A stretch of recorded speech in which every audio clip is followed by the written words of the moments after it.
Study take में आपका स्वागत है। आज हम भारत की आपराधिक न्याय प्रक्रिया में हुए एक बहुत बहुत बड़े बदलाव की गहरी पड़ताल करने जा रहे हैं।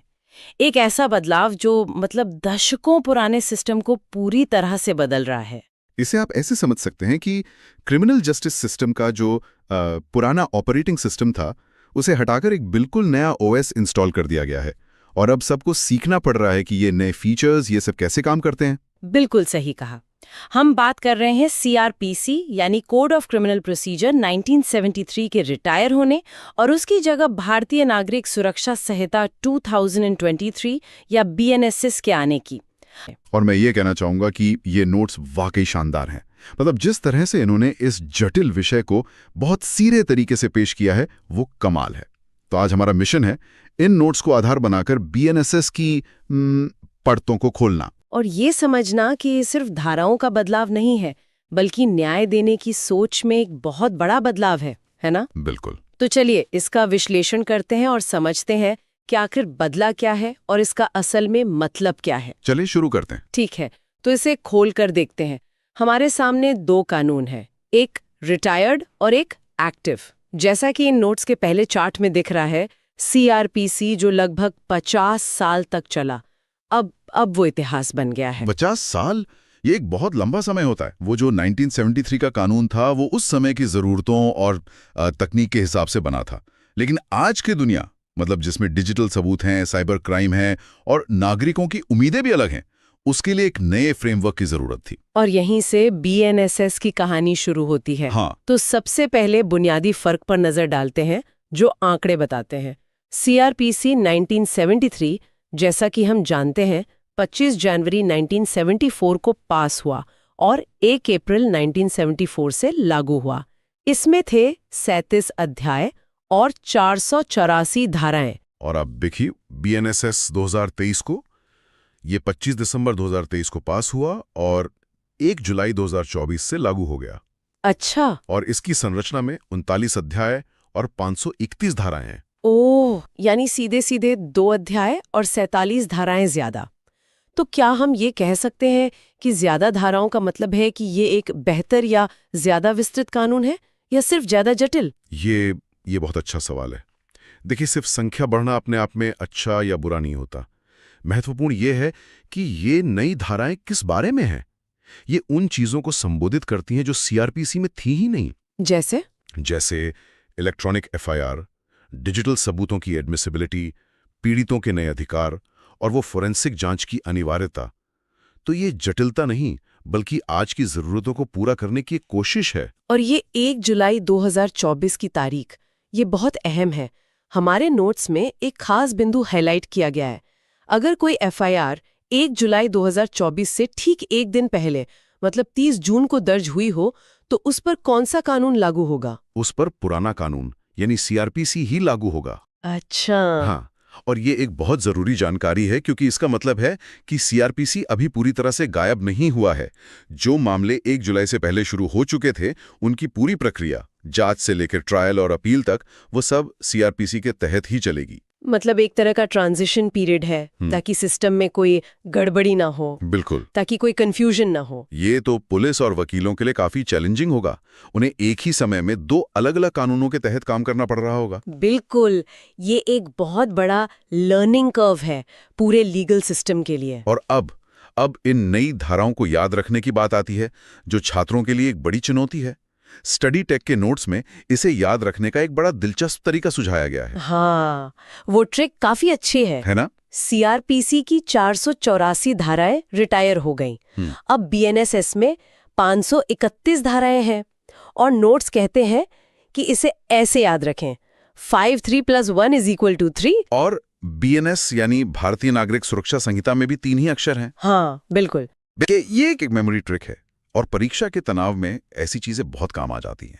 ये जानकारी को सिर्फ रटने की बजाय दिमाग में एक पैटर्न बनाने में मदद करती है। तो अब हमने कानून का बेसिक ढांचा समझ लिया है।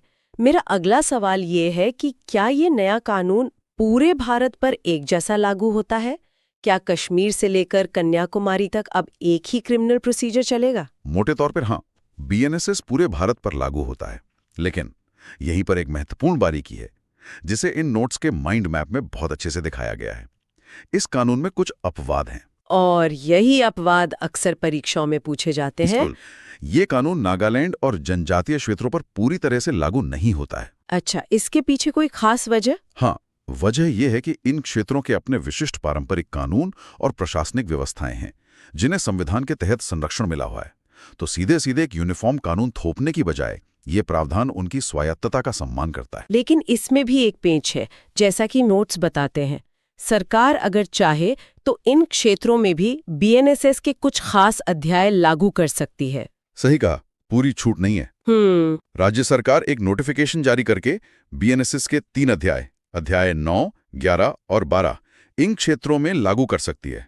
ये अध्याय शांति बनाए रखने, लोक व्यवस्था और पुलिस के निवारक कार्यों से जुड़े हैं। तो मतलब जो सबसे जरूरी हिस्से हैं। हाँ, जो प्रावधान शांति और सुरक्षा के लिए बेहद जरूरी हैं, उन्हें जरूरत पड़ने पर लागू किया जा सके, बिना वहां के पारंपरिक सिस्टम में ज्यादा दखल दिए। और इसे याद रखने के लिए नोट्स में एक विजुअल ट्रिक दी गई है जो मुझे काफी पसंद आई। हाँ, वो कल्पना करने को कहते हैं कि नाग मतलब नागालैंड और जंगल मतलब जनजातीय क्षेत्र में पूरी बीएनएसएस की फोर्स नहीं घुसती। हाँ, वहां सिर्फ शांति अध्याय 9 और 11 और पुलिस अध्याय 12 ही जाती है। हाँ, ये एक मजेदार तरीका है इन 3 अध्यायों को याद रखने का। बिल्कुल। बहुत बढ़िया। तो हमने कानून की बनावट और उसका दायरा समझ लिया है, लेकिन किसी भी कानून की असली ताकत वो तो उसकी भाषा में छिपी होती है ना? एक एक शब्द का मतलब होता है। बिल्कुल। चलिए अब बीएनएसएस की कुछ महत्वपूर्ण परिभाषाओं को समझते हैं जो धारा 2 में दी गई हैं। और यही सब बहुत जरूरी है क्योंकि ये वो शब्द हैं जिनका इस्तेमाल हम रोज सुनते हैं, लेकिन कानून में इनके बहुत सटीक मायने होते हैं। इन नोट्स में 4 सबसे जरूरी परिभाषाओं को हाईलाइट किया गया है। पहला है संज्ञेय अपराध या कॉग्निजेबल ऑफेंस। इसका मतलब है ऐसा गंभीर अपराध जिसमें पुलिस बिना वारंट के गिरफ्तार कर सकती है, जैसे हत्या, डकैती, बलात्कार। हाँ, इसे ऐसे समझे कि अगर अपराध इतना संगीन है कि समाज के लिए सीधा खतरा है, तो कानून पुलिस को तुरंत एक्शन लेने की पावर देता है। मतलब मजिस्ट्रेट के वारंट का इंतजार करने की जरूरत नहीं। कोई जरूरत नहीं। और नोट्स की ट्रिक भी यही कहती है, जो अपराध संगीन हो उसमें पुलिस संग ले जाएगी बिना वारंट के। हाँ, ये अच्छा है। अगला है परिवाद या कंप्लेंट। यह मजिस्ट्रेट के सामने किया गया कोई भी आरोप है, चाहे लिखित हो या मौखिक। लेकिन यहाँ एक बड़ा बदलाव है। बीएनएसएस में अब पुलिस रिपोर्ट को भी इसके दायरे में शामिल कर लिया गया है। हाँ, ये एक तकनीकी लेकिन महत्वपूर्ण बदलाव है जो प्रक्रियाओं को और सुसंगत बनाने की कोशिश करता है। अब आते हैं उन 2 शब्दों पर जिनमें सबसे ज्यादा कंफ्यूजन होता है और जो परीक्षा के लिहाज से सबसे अहम है। जांच और अन्वेषण। इंक्वायरी और इन्वेस्टिगेशन। हाँ, मैं इसे एक आम आदमी की तरह समझने की कोशिश करती हूँ। मानिए चोरी हुई, पुलिस मौके पर पहुंचती है, लोगों से पूछताछ करती है, सबूत ढूंढती है, सीसीटीवी फुटेज खंगालती है। क्या ये अन्वेषण है? बिल्कुल सही पकड़ा आपने। ये अन्वेषण या इन्वेस्टिगेशन है जो धारा 21L में है। इसका मकसद ही है सबूत इकट्ठा करना। ये काम हमेशा पुलिस या मजिस्ट्रेट द्वारा अधिकृत कोई और व्यक्ति करता है, लेकिन कोर्ट नहीं। अच्छा। यह सच्चाई तक पहुंचने के लिए सुराग इकट्ठा करने की प्रक्रिया है। और जब पुलिस अपनी रिपोर्ट बनाकर कोर्ट में पेश कर देती है और जज दोनों पक्षों के वकीलों को सुनता है, गवाहों से सवाल जवाब करता है, सबूतों को परखता है, तो क्या ये जांच है? एकदम सटीक। ये जांच या इंक्वायरी है जो धारा 21K में है। ये हमेशा मजिस्ट्रेट या कोर्ट द्वारा की जाती है। इसका मकसद ये पता लगाना है कि जो आरोप लगाए गए हैं उनमें सच्चाई है या नहीं। तो एक तरह से अन्वेषण सुराग ढूंढता है और जांच उन सुरागों से सच को उजागर करती है। ये एक बहुत ही साफ और सरल तरीका है इसे समझने का। अन्वेषण मतलब सबूत इकट्ठा करना, जांच मतलब सबूतों को परखना। और ये अंतर समझना इसलिए जरूरी है क्योंकि ये शक्तियों का विभाजन दिखाता है। सबूत इकट्ठा करने की शक्ति कार्यपालिका यानी पुलिस के पास है, और उन सबूतों के आधार पर सच झूठ का फैसला करने की शक्ति न्यायपालिका यानी कोर्ट के पास है। तो हमने आंकड़े और परिभाषाएं समझ ली, लेकिन अब आते हैं सबसे बड़े सवाल पर। बीएनएसएस सिर्फ एक नया नाम और नई धाराएं नहीं है। इसमें ऐसा नया क्या है जो इसे सीआरपीसी से बेहतर बनाता है? चलिए इसकी 6 बड़ी विशेषताओं को देखते हैं। अगर हम बड़े परिप्रेक्ष्य से देखें तो ये विशेषताएं ही इस कानून की आत्मा हैं। ये दिखाती हैं कि कानून बनाने वालों की सोच क्या थी। क्या सोच थी? प्रक्रिया को तेज करना, पीड़ित को केंद्र में रखना और तकनीक का इस्तेमाल करना। पहली और शायद सबसे ज्यादा चर्चित विशेषता है जीरो एफआईआर। मुझे लगता है कि हम सब ने कभी ना कभी ये सुना होगा कि पुलिस कहती है ये हमारा एरिया नहीं है, आप उस थाने में जाइए। हाँ, और ये सिर्फ एक असुविधा नहीं थी, ये न्याय के राह में पहली और सबसे बड़ी दीवार थी। कई बार पीड़ित, खासकर महिलाएं या कमजोर वर्ग के लोग एक थाने से दूसरे थाने के चक्कर काटते रहते थे और उनकी रिपोर्ट ही दर्ज नहीं होती थी। तो जीरो एफआईआर इस समस्या को खत्म करता है। हाँ, ये उस शक्ति के असंतुलन को सीधा निशाना बनाती है। अब कोई भी पुलिस स्टेशन किसी भी संज्ञेय अपराध की एफआईआर दर्ज करने से मना नहीं कर सकता, भले ही अपराध उनके इलाके में न हुआ हो। वो एफआईआर दर्ज करके संबंधित थाने को ट्रांसफर करेंगे। बिल्कुल। तो ये सुविधा से ज्यादा नागरिक के अधिकार की बात है। बिल्कुल, ये शक्ति नागरिक के हाथ में देता है। दूसरी बड़ी विशेषता है डिजिटल एरा को अपनाना। हाँ, अब एफआईआर, चार्जशीट और गवाहों के बयान सब कुछ इलेक्ट्रॉनिक रूप में दर्ज और स्वीकार किए जाएंगे। वीडियो कॉन्फ्रेंसिंग से गवाही होगी। एक मिनट, क्या इसका मतलब ये है कि अब मैं अपना बयान पुलिस को वीडियो कॉल पे दे सकती हूँ? सैद्धांतिक रूप से हाँ। इसका उद्देश्य पूरी प्रक्रिया का एक डिजिटल रिकॉर्ड बनाना है। इससे पारदर्शिता बढ़ेगी, रिकॉर्ड्स के साथ छेड़छाड़ मुश्किल होगी और प्रक्रिया तेज होगी। ये 21वीं सदी के भारत के लिए एक जरूरी कदम है। तीसरी विशेषता है विक्टिम राइट्स पर जोर। हाँ, पीड़ितों के अधिकारों को पहले से ज्यादा मजबूती दी गई है। सीआरबीसी में पीड़ित अक्सर अपनी ही लड़ाई में एक बाहरी व्यक्ति जैसा महसूस करता था। सही बात है। अब बीएनएसएस ये अनिवार्य करता है कि पुलिस 90 दिनों के अंदर पीड़ित को जांच की प्रगति के बारे में जानकारी देगी। ये पीड़ित का अधिकार है। बिल्कुल। इससे उन्हें ये एहसास होगा कि सिस्टम उनके लिए काम कर रहा है। बिल्कुल। चौथी विशेषता तो मुझे सबसे क्रांतिकारी लगती है, फोरेंसिक जांच की अनिवार्यता। ये सच में एक गेम चेंजर है। अब ऐसे अपराध जिनमें सजा 7 साल या उससे ज्यादा है, उनमें क्राइम सीन से फोरेंसिक सबूत इकट्ठा करना अनिवार्य कर दिया गया है। मतलब अब पुलिस सिर्फ गवाहों या कबूलनामे पर निर्भर नहीं रह सकती, उन्हें वैज्ञानिक सबूत पेश करने होंगे। लेकिन यहाँ एक व्यावहारिक सवाल उठता है, क्या हमारे पास इतनी फोरेंसिक लैब्स और प्रशिक्षित स्टाफ हैं कि हम हर गंभीर अपराध में ऐसा कर सकें? ये कागज पर तो बहुत अच्छा लगता है, लेकिन जमीन पर इसे लागू करना एक बहुत बड़ी चुनौती होगी। आपने बिल्कुल सही नब्ज पकड़ी है। ये बीएनएसएस के सामने सबसे बड़ी चुनौती है। कानून ने तो प्रावधान कर दिया, लेकिन अब सरकार को इसके लिए जरूरी इंफ्रास्ट्रक्चर बनाने में भारी निवेश करना होगा। इसके बिना ये प्रावधान बेअसर रह जाएगा। पांचवी और छठी विशेषताएं, फास्ट ट्रायल्स और टाइम लिमिट्स, ये एक दूसरे से जुड़ी हुई लगती हैं। हाँ, ये दोनों तारीख पर तारीख वाली जो समस्या है, उसका समाधान करने की कोशिश है। फास्ट ट्रैक कोर्ट्स और समरी ट्रायल्स का प्रावधान है ताकि छोटे मोटे मामले जल्दी निपटें। और समय सीमा भी तय की गई है। हाँ, जांच पूरी करने, आरोप तय करने और यहां तक कि फैसला सुनाने के लिए भी समय सीमाएं तय की गई हैं। ये सिस्टम में जवाबदेही लाने की कोशिश है। तो इन सभी विशेषताओं को एक साथ देखें, zero FIR, digital records, victim rights, mandatory forensics और टाइम लिमिट्स, तो एक तस्वीर उभरती है। एक ऐसी न्याय प्रणाली जो ज्यादा जवाबदेह, ज्यादा पारदर्शी, पीड़ित केंद्रित और वैज्ञानिक हो। बिल्कुल। और इन सभी बदलावों को याद रखने के लिए स्टडी टेक के नोट्स में एक आखिरी और शानदार ट्रिक दी गई है, जो इस कानून की पूरी फिलॉसफी को एक लाइन में समेट देती है। हाँ, वो लाइन है, पुलिस अब एरिया का रोना नहीं रो सकती। जीरो एफआईआर से काम शुरू होगा और फोरेंसिक पर जाके खत्म होगा। ये लाइन इस कानून के 2 सबसे बड़े और क्रांतिकारी बदलावों का निचोड़ है। ये दिखाती है कि न्याय की प्रक्रिया की शुरुआत यानी एफआईआर को आसान बनाया गया है और उसके अंत यानी सजा को ज्यादा वैज्ञानिक और मजबूत आधार दिया गया है। तो इन सब का क्या मतलब है? हम 3 मुख्य हिस्सों पर ध्यान देंगे।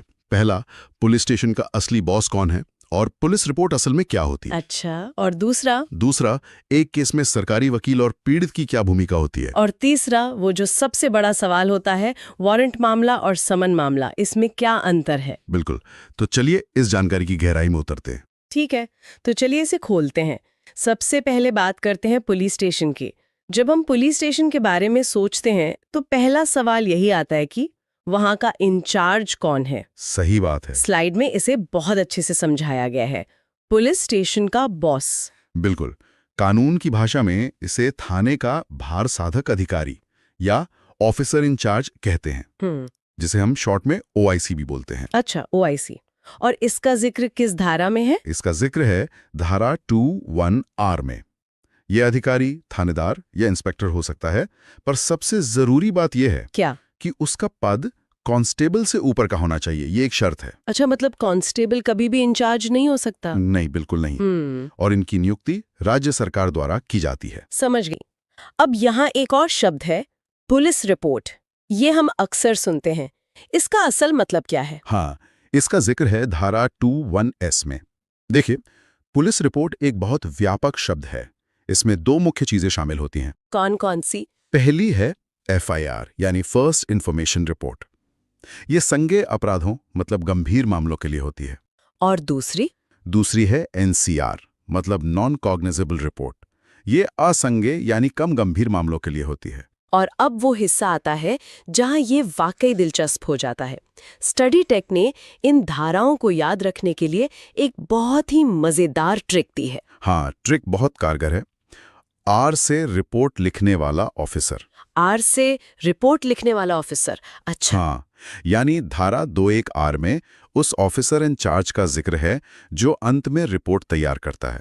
तो R से ऑफिसर और S से उसकी रिपोर्ट। बिल्कुल, ये OIC और रिपोर्ट के बीच के संबंध को आसानी से याद रखने में मदद करता है। ठीक है, तो हमें पुलिस स्टेशन का ढांचा समझ आ गया।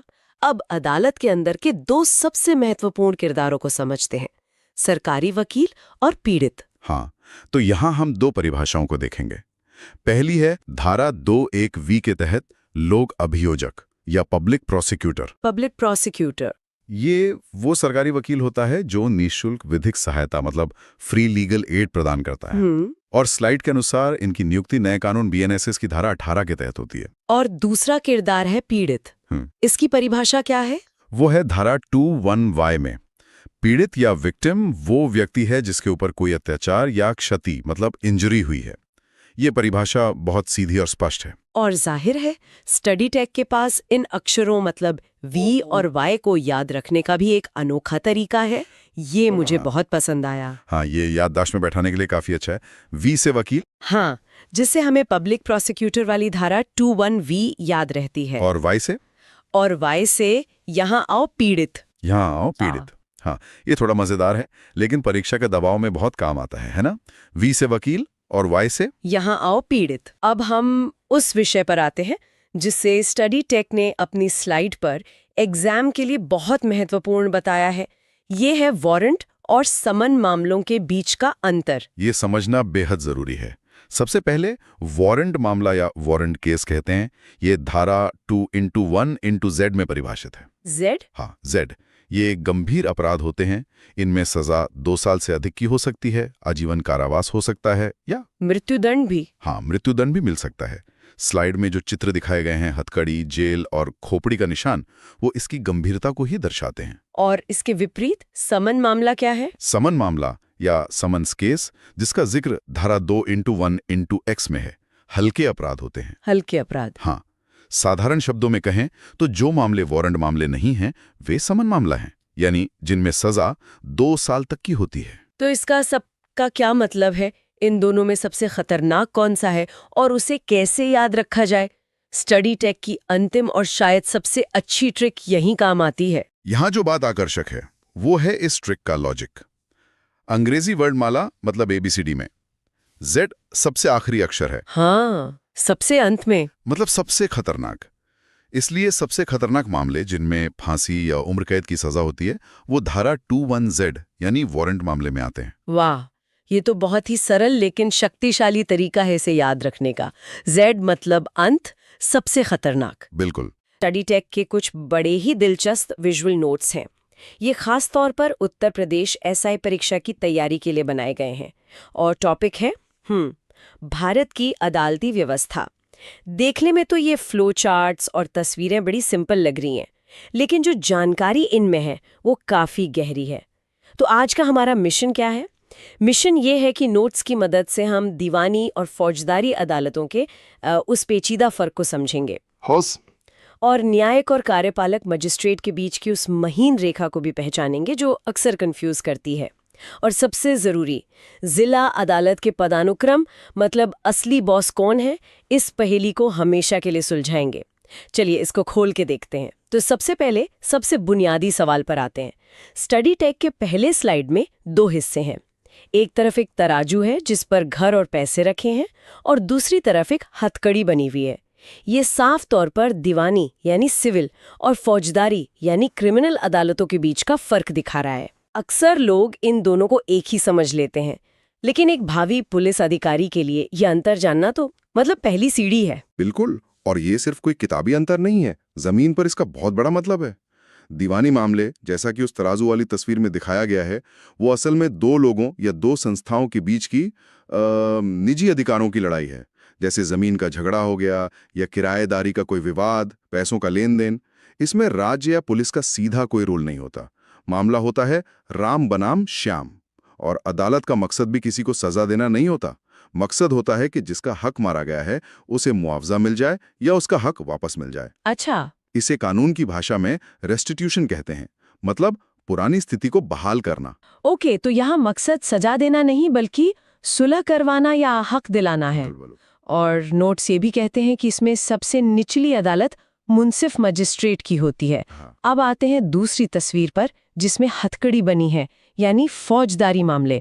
तो ये वो मामले हुए जहां अपराध सिर्फ एक व्यक्ति के खिलाफ नहीं बल्कि पूरे समाज के खिलाफ माना जाता है, जैसे चोरी, लूट, हत्या। सही पकड़ा, बिल्कुल। और इसीलिए फौजदारी मामलों में केस राम बनाम श्याम नहीं होता। केस होता है उत्तर प्रदेश सरकार बनाम श्याम।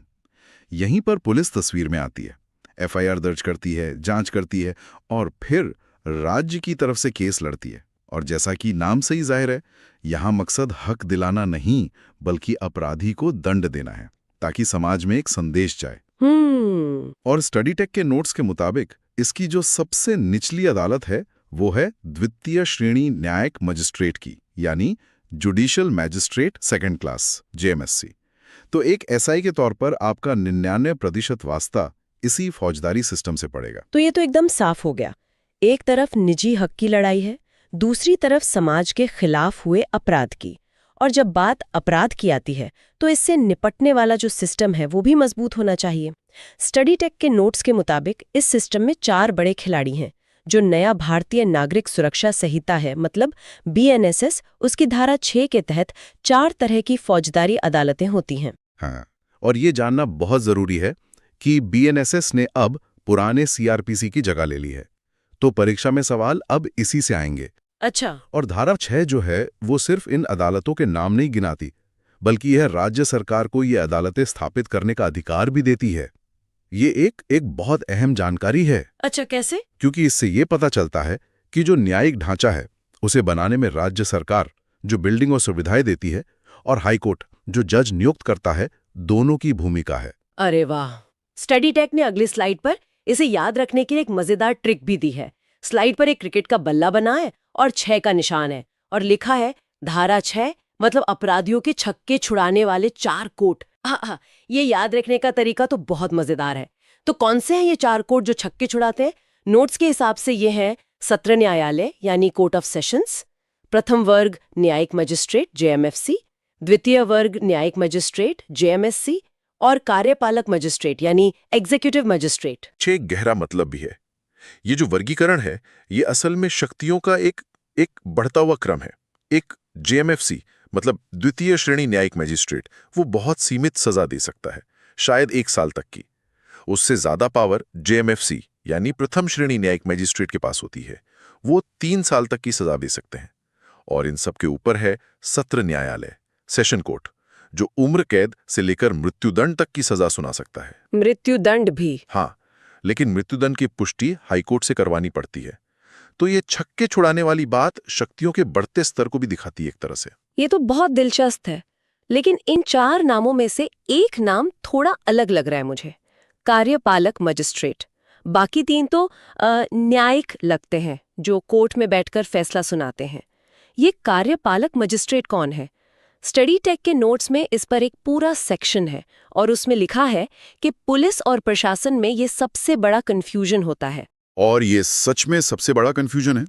देखिए, न्यायिक मजिस्ट्रेट जैसे सीजेएम यानी चीफ जुडिशियल मजिस्ट्रेट, जेएमएफसी, जेएमएससी, ये सब न्यायपालिका का हिस्सा हैं। ये लोग पीसीएसजे जैसी परीक्षा पास करके जज बनते हैं। उनका एक ही काम है, सबूतों और गवाहों के आधार पर यह तय करना कि कोई व्यक्ति दोषी है या नहीं, और अगर है तो उसे क्या सजा दी जाए। इनका प्रशासन से कोई लेना देना नहीं होता। और दूसरी तरफ है कार्यपालक मजिस्ट्रेट जैसे डीएम, एडीएम, एसडीएम। नोट्स के मुताबिक ये कार्यपालिका मतलब सरकार का हिस्सा है और यूपीएससी या राज्य पीएससी की परीक्षा पास करके प्रशासनिक अधिकारी बनते हैं। इनका काम जिले का प्रशासन, राजस्व और कानून व्यवस्था देखना है। तो ये दोनों अलग अलग कैसे हुए? एक एसआई को तो दोनों के साथ काम करना पड़ता है। बस यहीं पर हमारे संविधान का वो सिद्धांत काम आता है, शक्तियों का बंटवारा। ये सिर्फ किताबी बात नहीं है। एक पुलिस अधिकारी के लिए इसका मतलब समझिए। मान लीजिए इस शहर में दंगे की आशंका है और आपको धारा 144 लगवानी है, तो आप न्यायिक मजिस्ट्रेट के पास नहीं जाएंगे। अच्छा। आप जाएंगे कार्यपालक मजिस्ट्रेट के पास, यानी एसडीएम या डीएम के पास। जब आपको किसी जुलूस को नियंत्रित करना हो तो आप एसडीएम से निर्देश लेंगे। ये हुआ कानून व्यवस्था का मामला। ओके, समझ गए। लेकिन जब आप उसी दंगे के आरोपी को पकड़कर चार्जशीट फाइल करेंगे और उसका ट्रायल शुरू होगा, तब मामला कार्यपालक मजिस्ट्रेट के हाथ से निकलकर न्यायिक मजिस्ट्रेट की अदालत में चला जाएगा।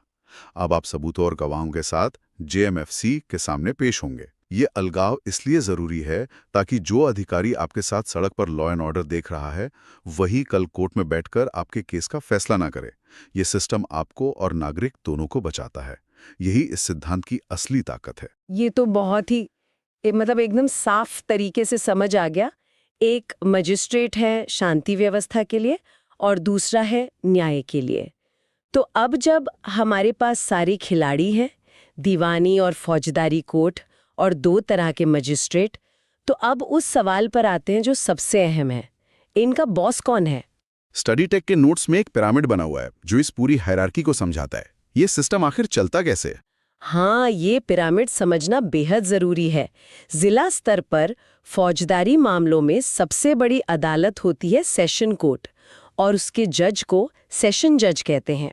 दिलचस्प बात यह है कि जब यही जज दीवानी मामले सुनते हैं तो वो डिस्ट्रिक्ट जज यानी डीजे कहलाते हैं। मतलब व्यक्ति एक, भूमिकाएं दो। बिल्कुल। और वो पूरे जिले के न्यायिक मुखिया होते हैं। न्यायिक मजिस्ट्रेट मतलब चीफ जुडिशियल मजिस्ट्रेट, सीजेएम। और ये भी लिखा है कि सीजेएम जिले के बाकी सभी न्यायिक मजिस्ट्रेटों के बॉस होते हैं। इसका क्या मतलब है? इसका मतलब बहुत प्रैक्टिकल है। मान लीजिए आप एक सब इंस्पेक्टर हैं और आपने एक चोरी के मामले की चार्जशीट तैयार की है। अब आप उसे सीधे किसी भी मैजिस्ट्रेट के पास नहीं जा सकते। आप उसे सीजीएम की अदालत में पेश करेंगे। सीजीएम, जो कि जिले के मैनेजर मैजिस्ट्रेट की तरह है, वो ये तय करेंगे कि आपका केस कौन सुनेगा, कोई जेएमएफसी या जेएमएससी। वो काम का बंटवारा करते हैं, छुट्टियों को मंजूरी देते हैं और बाकी मैजिस्ट्रेट के काम पर एक तरह से प्रशासनिक निगरानी रखते हैं। अच्छा, और सीजीएम बनते कैसे हैं? आमतौर पर किसी सबसे सीनियर जेएमएफसी को ही प्रमोट करके हाईकोर्ट द्वारा सीजीएम बनाया जाता है। तो इसका मतलब एक एसआई का सबसे ज्यादा सामना सीजेएम और उनके नीचे काम करने वाले जेएमएफसी या जेएमएफसी से ही होगा।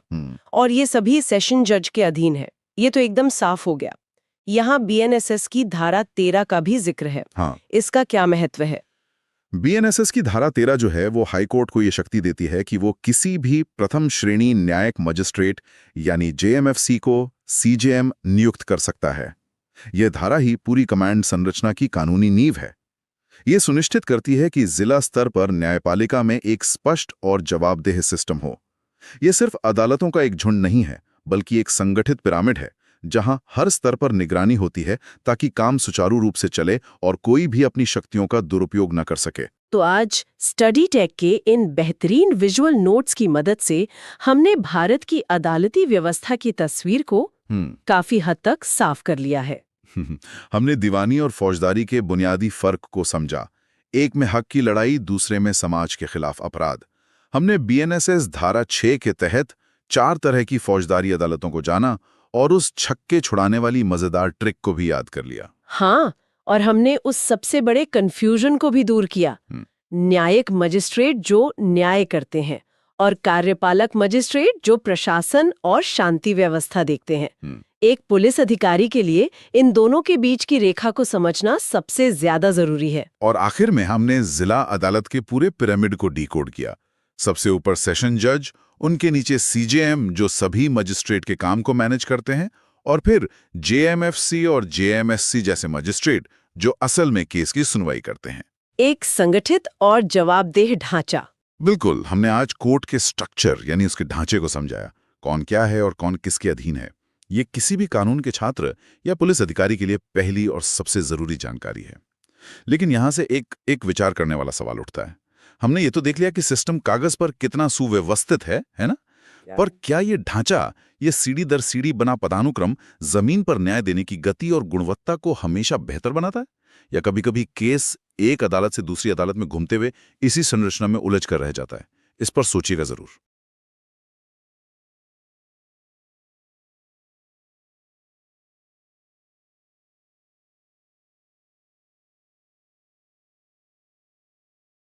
आज हम भारत के आपराधिक न्याय प्रणाली की उस बुनियाद को समझने की कोशिश करेंगे जिसे भारतीय नागरिक सुरक्षा संहिता यानी बीएनएसएस में पिरोया गया है। और हमारे पास उत्तर प्रदेश एसआई परीक्षा 2026 की तैयारी के लिए स्टडी टेक के बनाए हुए कुछ बहुत ही दिलचस्प विजुअल सोर्सेज हैं। बिल्कुल, और हमारा मकसद सिर्फ ये रटना नहीं है कि किस धारा में क्या लिखा है, नहीं, बल्कि ये समझना है कि इन कानूनों के पीछे की सोच क्या है। जी। मतलब ये नियम क्यों बनाए गए, ये कैसे एक दूसरे से जुड़ के एक पूरा सिस्टम बनाते हैं। तो आज हम एक तरह से एक आपराधिक मामले की यात्रा पर चलेंगे। हाँ, एक सफर। हाँ, शुरुआत करेंगे सड़क से जहां कोई घटना होती है और पुलिस कार्रवाई करती है। फिर देखेंगे कि मामला सरकारी वकील के पास कैसे पहुंचता है और आखिर में अदालत के गलियारों में, मतलब कौन सा जज कितनी सजा दे सकता है। और सबसे जरूरी, उस व्यक्ति के अधिकार क्या हैं जिसे गिरफ्तार किया गया है। बिल्कुल। तो शुरुआत एक विचार के साथ करते हैं। कहते हैं ज्ञान वो सबसे शक्तिशाली हथियार है जिसका उपयोग दुनिया को बदलने के लिए किया जा सकता है। आज हम इसी ज्ञान को हासिल करने की कोशिश करेंगे और इसमें स्टडी टेक से काफी मदद मिलती है। स्टडी टेक में आपका स्वागत है। तो चलिए शुरू करें। हाँ, तो इस यात्रा की शुरुआत करते हैं जहां से ज्यादातर मामले शुरू होते हैं, एक गिरफ्तारी से। पुलिस कब, किसे और कैसे गिरफ्तार कर सकती है? ये एक बहुत ही बुनियादी सवाल है और इसका जवाब एक तरह से पुलिस की शक्तियों की पहली और सबसे बड़ी सीमा तय करता है। अच्छा। हाँ, कानून अपराधों को दो मुख्य श्रेणियों में बांटता है, संज्ञेय यानी कॉग्निजेबल और असंज्ञेय मतलब नॉन कॉग्निजेबल। और हमारे सोर्सेस के मुताबिक यही वो फर्क है जो तय करता है कि पुलिस को मजिस्ट्रेट के वारंट की जरूरत है या नहीं। एकदम सही। बीएनएसएस की धारा 35 जो पहले सीआरपीसी में धारा 41 हुआ करती थी। हाँ, ये बदलाव याद रखना जरूरी है। ये साफ कहती है कि अगर मामला संज्ञेय अपराध का है, मतलब हत्या, डकैती, बलात्कार जैसे गंभीर अपराध, तो पुलिस बिना वारंट के गिरफ्तारी कर सकती है। इसके पीछे का तर्क भी सीधा है। ऐसे गंभीर अपराधों को पूरे समाज के खिलाफ माना जाता है। इसलिए कानून पुलिस को यह अधिकार देता है कि वो तुरंत एक्शन ले ताकि अपराधी भाग न सके या सबूतों को नष्ट न कर दे। यहाँ प्रक्रियात्मक देरी से मतलब न्याय बाधित हो सकता है। तो इसका मतलब ये हुआ कि पुलिस हर छोटे मोटे झगड़े या मानहानि जैसे मामले में सीधे आकर किसी को गिरफ्तार नहीं कर सकते। उन्हें पहले कोर्ट से इजाजत लेनी होगी। बिल्कुल, वो असंज्ञेय अपराध हैं। उन्हें व्यक्तियों के बीच का विवाद माना जाता है, जहां न्यायपालिका की निगरानी जरूरी है। ये समाज और व्यक्ति की स्वतंत्रता के बीच एक बहुत जरूरी संतुलन है। पुलिस को असीमित शक्तियां नहीं दी गई हैं। वैसे सोर्स में इस धारा 35 को याद रखने का एक मजेदार तरीका भी बताया गया है। अच्छा। थोड़ा फिल्मी है पर शायद काम कर जाए। कहते हैं धारा 355 मतलब पुलिस बिना वारंट के थाने में ले जाकर 3-5 करेगी।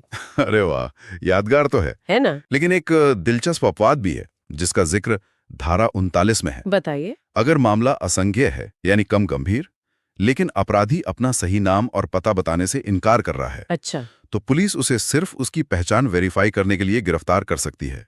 जैसे ही पहचान पक्की हो जाती है, उसे छोड़ना पड़ता है। ठीक है, तो मान लीजिए पुलिस ने किसी को गिरफ्तार कर लिया, अब क्या वो बस किसी को गाड़ी में डालकर ले जा सकते हैं? नहीं, बिल्कुल नहीं। यहीं पर प्रक्रिया और कर्तव्य सामने आते हैं और ये प्रक्रिया सिर्फ दिखावे के लिए नहीं है, ये गिरफ्तार व्यक्ति के अधिकारों का पहला रक्षा कवच है। बीएनएसएस की धारा 36 में इसे बहुत साफ साफ बताया गया है। हाँ, इसमें 3 मुख्य बातें हैं। पहली, गिरफ्तारी करने वाले पुलिस अफसर की पहचान साफ होनी चाहिए। उसकी वर्दी पर नाम की पट्टी हो या वो अपनी पहचान बताए, ताकि जवाबदेही तय हो सके। बिल्कुल। दूसरा, एक गिरफ्तारी ज्ञापन यानी अरेस्ट मेमो तैयार किया जाएगा। और ये अरेस्ट मेमो बहुत ज्यादा महत्वपूर्ण है। ये सिर्फ एक कागज का टुकड़ा नहीं है। सही बात है। इस पर समय, तारीख, जगह और कम से कम एक गवाह के दस्तखत होते हैं, जो परिवार का सदस्य या कोई सम्मानित व्यक्ति हो सकता है। और गिरफ्तार व्यक्ति के भी साइन होते हैं। हाँ, ये दस्तावेज इस बात का पक्का सबूत है कि गिरफ्तारी कब और कैसे हुई, ताकि बाद में कोई हेरफेर न हो सके। मुझे एक मामला याद है जहां सिर्फ इसलिए कि अरेस्ट मेमो ठीक से नहीं भरा गया था, बचाव पक्ष को अदालत में एक बहुत मजबूत तर्क मिल गया था। अच्छा। और तीसरी जरूरी बात जो धारा 48 में भी है, वो ये कि गिरफ्तार व्यक्ति के किसी दोस्त या रिश्तेदार को गिरफ्तारी की सूचना देना पुलिस का कर्तव्य है। ये कोई विकल्प नहीं है, नहीं, ये उनकी जिम्मेदारी है। ये सब पारदर्शिता के लिए है। ये सुनिश्चित करता है कि कोई व्यक्ति सिस्टम से गायब न हो जाए। परिवार को पता होना चाहिए कि उनका सदस्य कहाँ है, ताकि वो कानूनी मदद का इंतजाम कर सकें। अब यहाँ एक चौंकाने वाली बात आती है। हमारे सोर्स में एक सवाल उठाया गया है, क्या कोई आम नागरिक भी किसी को गिरफ्तार कर सकता है?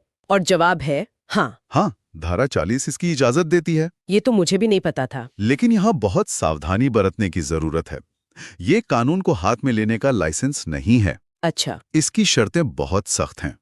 एक आम आदमी किसी को तभी पकड़ सकता है जब वो व्यक्ति उसकी आंखों के सामने कोई गैर जमानती और संज्ञेय अपराध कर रहा हो। ठीक है। या फिर वो कोई घोषित अपराधी हो जिस पर इनाम वगैरह हो। मतलब अगर कोई मेरे सामने किसी का पर्स छीनकर भाग रहा है तो मैं उसे रोक सकती हूँ। हाँ, रोक सकते हैं। लेकिन सबसे जरूरी बात जो सोर्स में साफ साफ लिखी है वो ये कि पकड़ने के 6 घंटे के भीतर उसे पुलिस के हवाले करना ही होगा। बिल्कुल, ये शक्ति सिर्फ कानून लागू करने में मदद के लिए है, खुद जज बनने के लिए नहीं।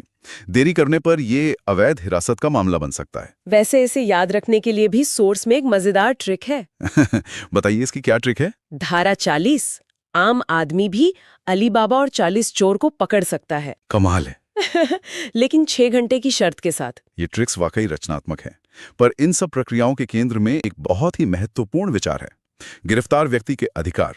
ये सिर्फ नियम नहीं है, ये हमारे संविधान के अनुच्छेद 21 यानी जीवन और व्यक्तिगत स्वतंत्रता के अधिकार की जमीनी हकीकत है। तो जरा इन अधिकारों को खोलकर देखते हैं। धारा 47 कहती है कि गिरफ्तार व्यक्ति को ये जानने का पूरा हक है कि उसे क्यों गिरफ्तार किया गया है। हाँ, और अगर अपराध जमानती है तो उसे ये भी बताना होगा कि वो जमानत पर छूट सकता है। ये सिर्फ एक प्रक्रिया नहीं है, ये निर्दोषता की धारणा के सिद्धांत को जमीन पर उतारता है। अगर आपको पता ही नहीं कि आपको क्यों गिरफ्तार किया गया है, तो आप अपना बचाव कैसे शुरू करेंगे? सही बात है। ये अधिकार राज्य की असीमित शक्ति और एक अकेले व्यक्ति के बीच शक्ति का संतुलन बनाता है। और एक और बहुत बड़ा अधिकार धारा 38 में दिया गया है, पूछताछ के दौरान अपनी पसंद के वकील से मिलने का अधिकार। हाँ, ये बहुत जरूरी है। मतलब आप अकेले नहीं हैं, आप कानूनी सलाह ले सकते हैं। ये सब मिलकर एक व्यक्ति के लिए एक ढाल का काम करते हैं। सही कहा। ये अधिकार सुनिश्चित करते हैं कि प्रक्रिया निष्पक्ष हो और किसी के साथ मनमाना व्यवहार ना हो। ठीक है, तो गिरफ्तारी हो गई, प्रक्रिया का पालन हो गया और अधिकारों की बात भी हो गई। अब मामला पुलिस स्टेशन से आगे बढ़ता है। हाँ। यहाँ राज्य की भूमिका शुरू होती है और राज्य का प्रतिनिधित्व करता है सरकारी वकील यानी पब्लिक प्रोसिक्यूटर। और यहाँ एक बहुत ही महत्वपूर्ण सवाल उठता है, सरकारी वकील की नियुक्ति तो केंद्र या राज्य सरकार करती है, जैसा कि धारा 18 में बताया गया है। तो क्या वो सिर्फ सरकार का पक्ष रखते हैं या उनका कर्तव्य न्याय के प्रति है? ये एक दिलचस्प दुविधा है। क्या ये वकील पुलिस की कहानी को ही अदालत में दोहराते हैं या फिर वो सबूतों का निष्पक्ष मूल्यांकन करते हैं? इसी दुविधा को हल करने के लिए बीएनएसएस में धारा 20 के तहत अभियोजन निदेशालय यानी डायरेक्टरेट ऑफ प्रोसिक्यूशन का प्रावधान किया गया है। अच्छा, ये एक नया कॉन्सेप्ट है। हाँ, ये एक बहुत ही महत्वपूर्ण संस्थागत सुधार है। अभियोजन निदेशालय, ये क्या है और ये क्यों जरूरी है? देखिए, इस निदेशालय की स्थापना राज्य सरकार करती है। राज्य स्तर पर एक निदेशक होता है और जिला स्तर पर उप निदेशक। ठीक है। इसका काम सिर्फ पब्लिक प्रोसिक्यूटर्स के काम की निगरानी करना नहीं है, इसका असली मकसद अभियोजन पक्ष को पुलिस और जांच एजेंसियों के प्रभाव से स्वतंत्र करना है। मतलब इसे एक तरह का फिल्टर बनाने की कोशिश है। बिल्कुल। पहले अक्सर ये आरोप लगते थे कि सरकारी वकील वही करते हैं जो पुलिस कहती है। इस निदेशालय का उद्देश्य अभियोजन को एक स्वतंत्र पेशेवर निकाय बनाना है जो सिर्फ इस आधार पर केस को आगे बढ़ाए कि सबूत कितने मजबूत हैं, न कि इस आधार पर कि पुलिस क्या चाहती है। अच्छा, तो ये सुनिश्चित करता है कि अदालत में सिर्फ ठोस मामले ही जाएं। हाँ, लेकिन एक सवाल मन में आता है, जब इस निदेशालय की स्थापना भी राज्य सरकार ही करती है, तो ये असल में कितना स्वतंत्र हो सकता है? ये एक बहुत ही जायज सवाल है और कानूनी सुधारों में इस पर लगातार बहस चलती रहती है। कानून का इरादा तो स्वतंत्रता सुनिश्चित करना है, लेकिन जमीनी हकीकत इस बात पर निर्भर करती है कि उसे लागू कैसे किया जाता है। फिर भी एक अलग ढांचा बनाना अपने आप में एक महत्वपूर्ण कदम है जो जवाबदेही तय करता है। वो इसे अदालत ले जाने के लिए तैयार है, लेकिन किस अदालत में? हमारे जिलों में तो कई तरह के कोर्ट होते हैं। यहीं पर न्यायपालिका का ढांचा समझना जरूरी हो जाता है। हमारे सोर्स में एक बहुत अच्छा माइंड मैप है जो इसे समझाता है। हाँ, मैंने देखा। बीएनएसएस की धारा 8 और 9 के तहत राज्य सरकार हाईकोर्ट की सलाह पर हर जिले में सेशन कोर्ट और मैजिस्ट्रेट कोर्ट की स्थापना करती है। और इस पूरे जिले का बॉस कौन होता है? जिले का सबसे बड़ा जज होता है डिस्ट्रिक्ट जज या डीजे, जिनका जिक्र धारा 13 में है। हाँ, और उनके नीचे एक पूरी हायरार्की है। सीजेएम यानी मुख्य न्यायिक मजिस्ट्रेट, फिर एसीजेएम और फिर जेएमएफसी यानी प्रथम श्रेणी और जेएमएससी यानी द्वितीय श्रेणी के मजिस्ट्रेट। और ये हायरार्की सिर्फ पद के लिए नहीं है, ये अनुभव और शक्तियों के आधार पर बनी है। अच्छा, जैसा कि सोर्स में बताया गया है, सीजीएम की नियुक्ति हाईकोर्ट करती है और अक्सर किसी अनुभवी जेएमएफसी को ही प्रमोट करके ये पद दिया जाता है। ये धारा 10 में लिखा है ना? हाँ, ये न्यायिक स्वतंत्रता और अनुभव को सम्मान देने का तरीका है। तो अब आते हैं सबसे दिलचस्प सवाल पर, किस जज के पास कितनी शक्ति है? हाँ, ये सबको जानना होता है। मतलब कौन कितनी सजा सुना सकता है, ये बीएनएसएस की धारा 23 में बताया गया है। और जैसा कि सोर्स में लिखा है, ये परीक्षा के लिए बहुत जरूरी है। हाँ, क्योंकि इन्हीं शक्तियों के आधार पर तय होता है कि कौन सा मामला किस अदालत में सुना जाएगा। तो चलिए शक्तियों के इस पैमाने को समझते हैं। सबसे ऊपर है सीजेएम यानी मुख्य न्यायिक मजिस्ट्रेट। वो मृत्युदंड, आजीवन कारावास और 7 साल से ज्यादा की सजा को छोड़कर कोई भी दंड दे सकते हैं। इसका मतलब उनकी अधिकतम शक्ति 7 साल की जेल तक सीमित है, जो कि काफी गंभीर अपराधों को कवर करती है। अब मान लीजिए एक मामला है जिसमें किसी को गंभीर चोट पहुंचाई गई है और कानून में उसकी सजा 5 साल तक हो सकती है, तो ये मामला सीजेएम के पास जा सकता है। ठीक है। और उनके नीचे आते हैं जेएमएफसी यानी प्रथम श्रेणी न्यायिक मजिस्ट्रेट। हाँ, ये अधिकतम 3 साल की जेल या 50,000 रुपए तक का जुर्माना या दोनों दे सकते हैं। अच्छा। और सबसे आखिरी में है जेएमएससी यानी द्वितीय श्रेणी न्यायिक मजिस्ट्रेट, जो अधिकतम 1 साल की जेल या 10,000 रुपए तक का जुर्माना लगा सकते हैं। तो अगर कोई छोटी मोटी चोरी का मामला है जिसकी सजा कुछ महीने हो सकती है, तो वो शायद जेएमएससी के पास जाएगा। लेकिन अगर उसी चोरी में हथियार का इस्तेमाल हुआ हो तो अपराध की गंभीरता बढ़ जाती है और मामला जेएमएफसी या सीजीएम के पास जा सकता है। मतलब ये शक्तियों का बंटवारा ये सुनिश्चित करता है कि मामले की सुनवाई एक ऐसे जज करें जिनके पास उस अपराध के लिए सही सजा देने का अधिकार हो। बिल्कुल, ये सिस्टम को कुशल बनाता है। और इसे याद रखने के लिए सोर्स में स्टडी टेक की एक सीधी सादी ट्रिक दी गई है। एक और ट्रिक? हाँ, सजा का फॉर्मूला याद रखें, 7-3-1 का खेल। सीजेएम = 7 साल, जेएमएफसी = 3 साल, जेएमएससी = 1 साल। काफी आसान है ना? ये ट्रिक्स जटिल जानकारी को व्यवस्थित करने में मदद करती हैं। बिल्कुल। ये जो विजुअल नोट्स होते हैं ना, इन्हें देखकर ही लगता है कि बनाने वाले का मकसद बहुत साफ है। क्या? यही कि जो जटिल कानूनी भाषा है उसे छात्रों के लिए सिर्फ आसान नहीं बल्कि यादगार भी बनाया जाए। इसमें तस्वीरें हैं, कीवर्ड्स हैं और कुछ बहुत मजेदार ट्रिक्स भी हैं। हाँ। तो आज हमारी चर्चा का मिशन भी यही है। हम इन स्लाइड्स की एक एक परत खोलेंगे और देखेंगे कि गिरफ्तारी, समन, वारंट, इन सब जटिल प्रक्रियाओं को समझाने का ये तरीका कितना कारगर है। चलिए देखते हैं। तो पहली स्लाइड सीधे मुद्दे पर आती है, गिरफ्तारी। और सबसे पहले जो चीज ध्यान खींचती है वो है एक बड़ी सी घड़ी और उस पे लिखा है 24 घंटे। ये 24 घंटे का नियम क्या है और ये इतना महत्वपूर्ण क्यों है कि इसे सबसे पहले रखा गया है? ये बीएनएसएस की धारा 58 का आप कह सकती हैं मूल सिद्धांत है। और ये सिर्फ एक प्रक्रिया नहीं है, बल्कि एक तरह का संवैधानिक सुरक्षा कवच है। सुरक्षा कवच। जी, इसके अनुसार पुलिस अगर किसी भी व्यक्ति को बिना वारंट के गिरफ्तार करती है तो उसे 24 घंटे के भीतर सबसे नजदीकी मैजिस्ट्रेट के सामने पेश करना अनिवार्य है। अनिवार्य है। बिल्कुल। ये शब्द बहुत शक्तिशाली है, सुरक्षा कवच। इसे बनाया क्यों गया था? मतलब इसके पीछे का विचार क्या था? देखिए, इसका ऐतिहासिक संदर्भ समझना बहुत जरूरी है। इसे इसलिए बनाया गया ताकि राज्य की शक्ति यानी पुलिस की शक्ति पर एक लगाम कसी जा सके। अच्छा। ये नियम पक्का करता है कि किसी भी व्यक्ति को अनिश्चित काल के लिए या मनमाने ढंग से हिरासत में ना रखा जा सके। ये जो 24 घंटे की समय सीमा है, ये पुलिस को शुरुआती जांच के लिए तो वक्त देती है, लेकिन साथ ही ये भी पक्का करती है कि न्यायपालिका की निगरानी जल्द से जल्द स्थापित हो। समझ गया। लेकिन स्लाइड में एक छोटी सी जानकारी और है।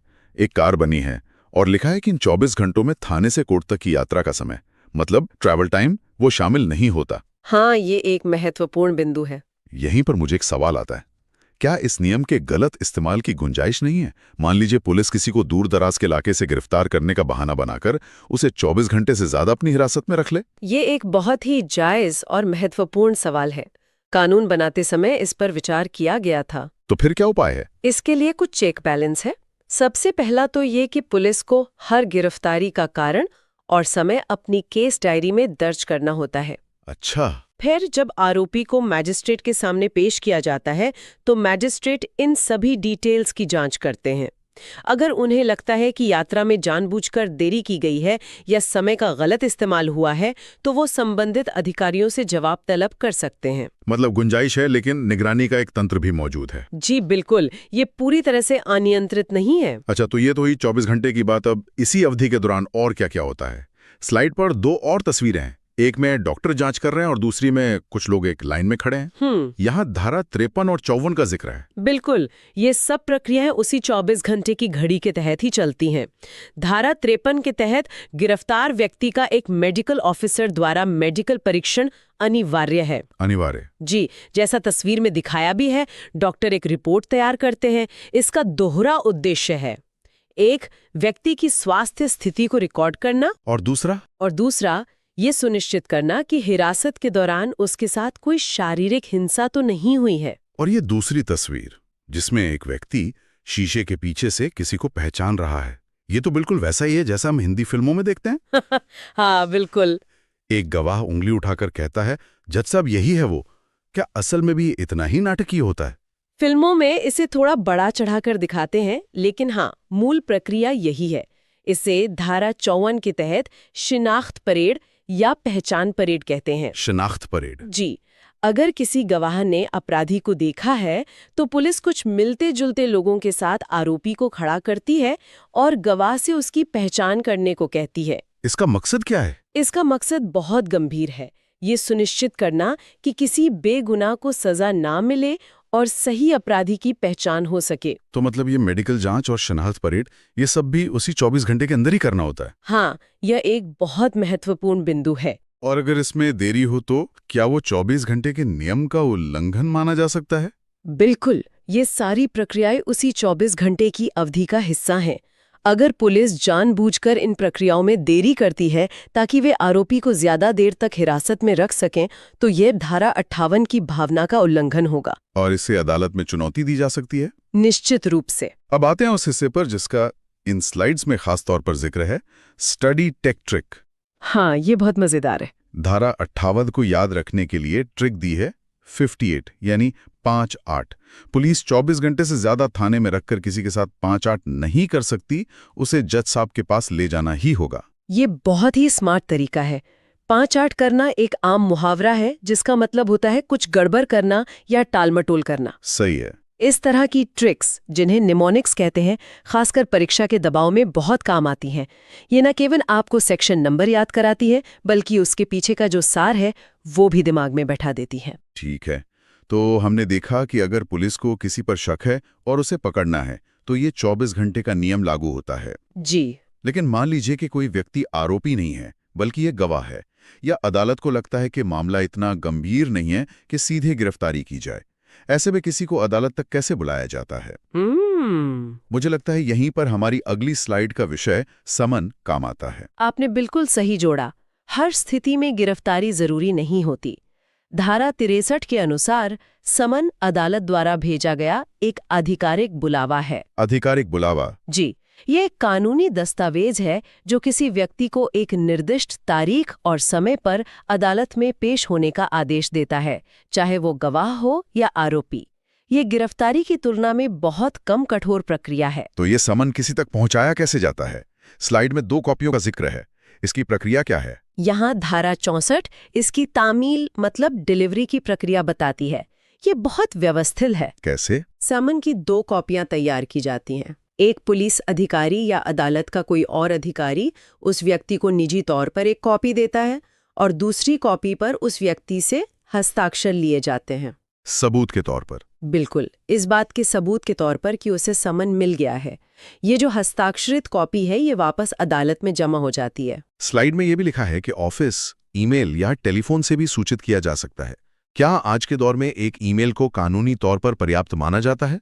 ये एक विकसित होता हुआ क्षेत्र है। कानून अब टेक्नोलॉजी को अपना रहा है।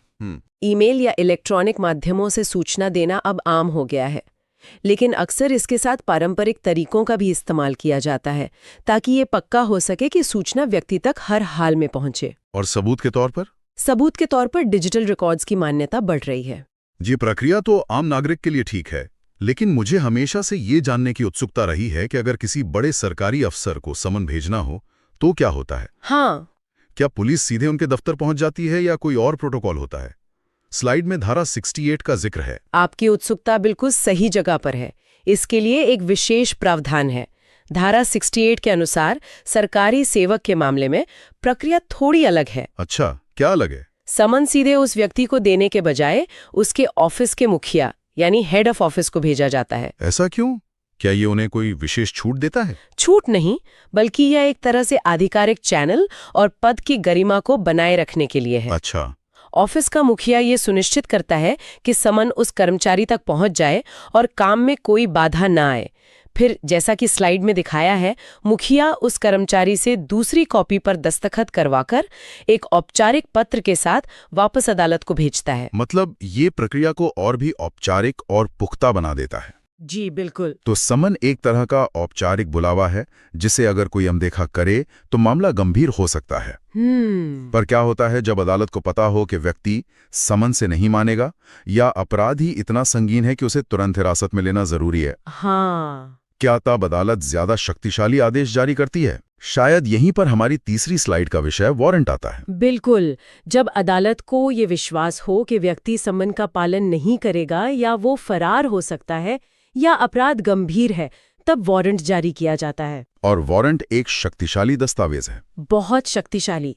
ये मजिस्ट्रेट द्वारा जारी किया जाता है और पुलिस को किसी व्यक्ति को गिरफ्तार करने का अधिकार देता है। स्लाइड में भारत के नक्शे के साथ धारा 79 को दिखाया गया है। हाँ। इसका क्या मतलब है? इसका मतलब है कि वारंट की कोई भौगोलिक सीमा नहीं होती। धारा 79 के मुताबिक वारंट का निष्पादन मतलब उसके आधार पर गिरफ्तारी भारत में कहीं भी की जा सकती है। कहीं भी? मतलब अगर वारंट मुंबई में जारी हुआ है तो क्या गिरफ्तारी कोलकाता में भी हो सकती है? हाँ बिल्कुल। ये तो कानून की पहुंच को बहुत व्यापक बना देता है। जी, यही इस प्रावधान की ताकत है।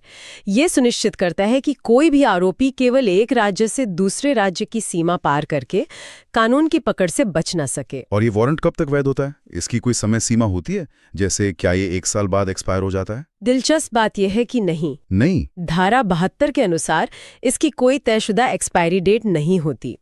ये तब तक सक्रिय और वैध रहता है जब तक कि 2 में से एक बात ना हो जाए। वो 2 बातें क्या हैं? पहली, या तो जारी करने वाली अदालत खुद इसे रद्द न कर दे, और दूसरी, या फिर उस व्यक्ति की गिरफ्तारी ना हो जाए जिसके खिलाफ ये जारी हुआ है। मतलब सैद्धांतिक रूप से 20 साल पुराना वारंट भी वैध हो सकता है। बिल्कुल। जब तक कि अदालत उसे रद्द न करे वो सक्रिय रहेगा। ये सुनिश्चित करता है कि भगोड़े अपराधियों को समय बीतने का फायदा ना मिले। ठीक है, लेकिन अगर कोई व्यक्ति वारंट से भी बच रहा हो यानी फरार हो जाए तो तब कानून के पास क्या रास्ता है? स्लाइड पर वांटेड पोस्टर और एक लाउडस्पीकर बनाया। ऐसी स्थिति के लिए हमारे कानून में एक और मजबूत प्रावधान है। वो है धारा 84 में उद्घोषणा यानी प्रोक्लेमेशन। उद्घोषणा? जी।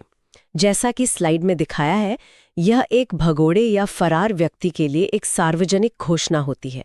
अदालत एक उद्घोषणा जारी करती है जिसमें उस व्यक्ति को एक निश्चित तारीख और स्थान पर पेश होने का आदेश दिया जाता है। तो ये एक तरह की सार्वजनिक चेतावनी है। हाँ, आप इसे अंतिम चेतावनी कह सकते हैं। और अगर वो फिर भी पेश नहीं होता तो क्या होता है? यह घोषणा सार्वजनिक स्थानों पर पढ़ी जाती है, उसके घर पर चिपकाई जाती है और अखबारों में भी प्रकाशित की जा सकती है। अच्छा। इसका मकसद उस व्यक्ति पर सामाजिक और मनोवैज्ञानिक दबाव बनाना है। अगर वो फिर भी पेश नहीं होता तो अदालत उसे उद्घोषित अपराधी या प्रोक्लेम्ड ऑफेंडर घोषित कर सकती है। और उसकी संपत्ति वो भगोड़ा है। फरार व्यक्ति के लिए उद्घोषणा बराबर धारा 84। कमाल की ट्रिक है। ये 84 और भागरासी का तुक वाकई कमाल का है। इसे भूलना लगभग नामुमकिन है। ये सच में बहुत रचनात्मक है। इस तरह की ट्रिक्स न केवल धारा का नंबर याद रखने में मदद करती हैं, बल्कि ये भी याद दिलाती हैं कि वो धारा किस संदर्भ में है। मतलब एक ऐसे व्यक्ति के लिए जो भाग रहा था। जी, ये सीधे तौर पर कॉन्सेप्ट को नंबर से जोड़ देती हैं। तो आज हमने इन स्टडी स्लाइड्स की मदद से एक पूरी कानूनी यात्रा को समझा। संदेह होने पर गिरफ्तारी और 24 घंटे का सुरक्षा कवच, औपचारिक बुलावे के लिए समन की व्यवस्थित प्रक्रिया, जब कोई कानून से भागे तो उसे पकड़ने के लिए वारंट की व्यापक शक्ति और उद्घोषणा का प्रावधान। यह दिलचस्प बात यह है कि ये सभी प्रक्रियाएं जिन्हें हमने आज समझा, राज्य की शक्ति और व्यक्ति के अधिकारों के बीच एक बहुत ही नाजुक संतुलन बनाती हैं। बिल्कुल। जब मैंने यात्रा समय के दुरुपयोग का सवाल उठाया था, वो इसी संतुलन का एक पहलू था। सही। धारा 58 एक सुरक्षा कवच है जो नागरिकों को मनमानी हिरासत से बचाता है। समन ये सुनिश्चित करता है कि प्रक्रिया औपचारिक और सम्मानजनक हो। और वारंट एवं उद्घोषणा वो राज्य को कानून लागू करने के लिए विनियमित लेकिन शक्तिशाली उपकरण देते हैं। ये एक बेहतरीन सारांश है। मतलब ये सिर्फ प्रक्रियाएं नहीं है, बल्कि एक लोकतांत्रिक व्यवस्था में शक्ति और स्वतंत्रता के बीच के निरंतर संवाद का प्रतीक है। बिल्कुल। और इन प्रक्रियाओं को जानने के बाद ये सोचना भी दिलचस्प है कि टेक्नोलॉजी भविष्य में इन नियमों के कार्यान्वयन को कैसे बदल सकती है। जैसे कि मिसाल के तौर पर, क्या गिरफ्तारी के समय बॉडी कैम से हुई रियल टाइम लॉगिंग 24 घंटे के नियम को और पारदर्शी बना सकती है? ये एक अच्छा विचार है। या क्या ब्लॉकचेन पर जारी किया गया एक डिजिटल समन जिसकी डिलीवरी ट्रैक की जा सके, पारंपरिक तामील से ज्यादा भरोसेमंद माना जा सकता है? ये सिर्फ तकनीकी सवाल नहीं है, ये न्याय तक पहुंच और नागरिक अधिकारों से जुड़े गहरे सवाल हैं जिन पर आने वाले समय में हमें विचार करना होगा। स्टडी टेक में आपका स्वागत है। और आज के इस गहन विश्लेषण में हम एक बहुत ही खास विषय पर बात करने वाले हैं। बिल्कुल। हम उत्तर प्रदेश सब इंस्पेक्टर यानी जो यूपीएसआई परीक्षा है, उसकी तैयारी के एक बहुत महत्वपूर्ण हिस्से पर चर्चा करेंगे। हाँ, और हमारे पास आज स्रोत के रूप में एक बहुत ही दिलचस्प स्टैक है। सही कहा। स्टडी टेक द्वारा तैयार की गई कुछ विशेष और बेहद रचनात्मक स्लाइड्स हैं हमारे पास, जो भारतीय नागरिक सुरक्षा संहिता, मतलब जिसे हम बीएनएसएस कहते हैं, उसकी जटिल धाराओं को समझने का एक अनोखा नजरिया देती है। जो भी छात्र इस परीक्षा की दिन रात तैयारी कर रहे हैं, उनके लिए इस सत्र की शुरुआत मैं एक छोटे से प्रेरक प्रसंग से करना चाहूंगा। जरूर, सुनती हूँ। वर्दी का जुनून और कानून का सही ज्ञान, यही बनाएगा यूपी की नई शान। क्या बात है! ये बहुत ही सटीक बात है। मतलब इस परीक्षा को पास करने का अर्थ सिर्फ रटी रटाई किताबों को दोहराना तो नहीं है, है ना? बिल्कुल नहीं। ये समझना है कि कानून असल जिंदगी की परिस्थितियों में कैसे काम करता है। और चूंकि अब पुरानी सीआरपीसी की जगह नया बीएनएस लागू हो गया है, तो बदलावों की एक बहुत बड़ी लहर आई है। दशकों पुराने सेक्शन नंबर बदल गए हैं। हाँ, प्रक्रियाएं पूरी तरह अपडेट हो गई हैं।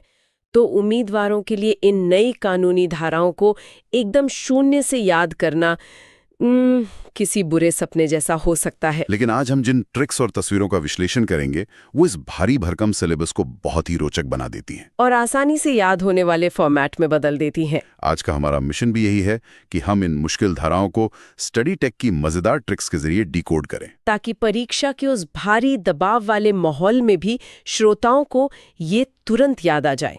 चलिए इसको थोड़ा विस्तार से समझते हैं और शुरुआत करते हैं हमारी पहली स्लाइड से, जो समन, वारंट और कुर्की के इर्द गिर्द घूमती है। इस स्लाइड में जो दृश्य है वो बहुत ही हास्यप्रद लेकिन एकदम सटीक है। एक कार्टून जैसी तस्वीर है ना? हाँ, जिसमें एक शातिर चोर पुलिस को चकमा देकर पूरी रफ्तार से भाग रहा है और पीछे पीछे पसीने से तरबतर पुलिस वाले उसे पकड़ने की जद्दोजहद कर रहे हैं। ये तस्वीर धारा 85 को दर्शाती है, जिसका शीर्षक है फरार व्यक्ति की कुर्की। और इसके लिए स्टडी टेक ने जो ट्रिक दी है वो तो सीधे दिमाग में बैठ जाने वाली है।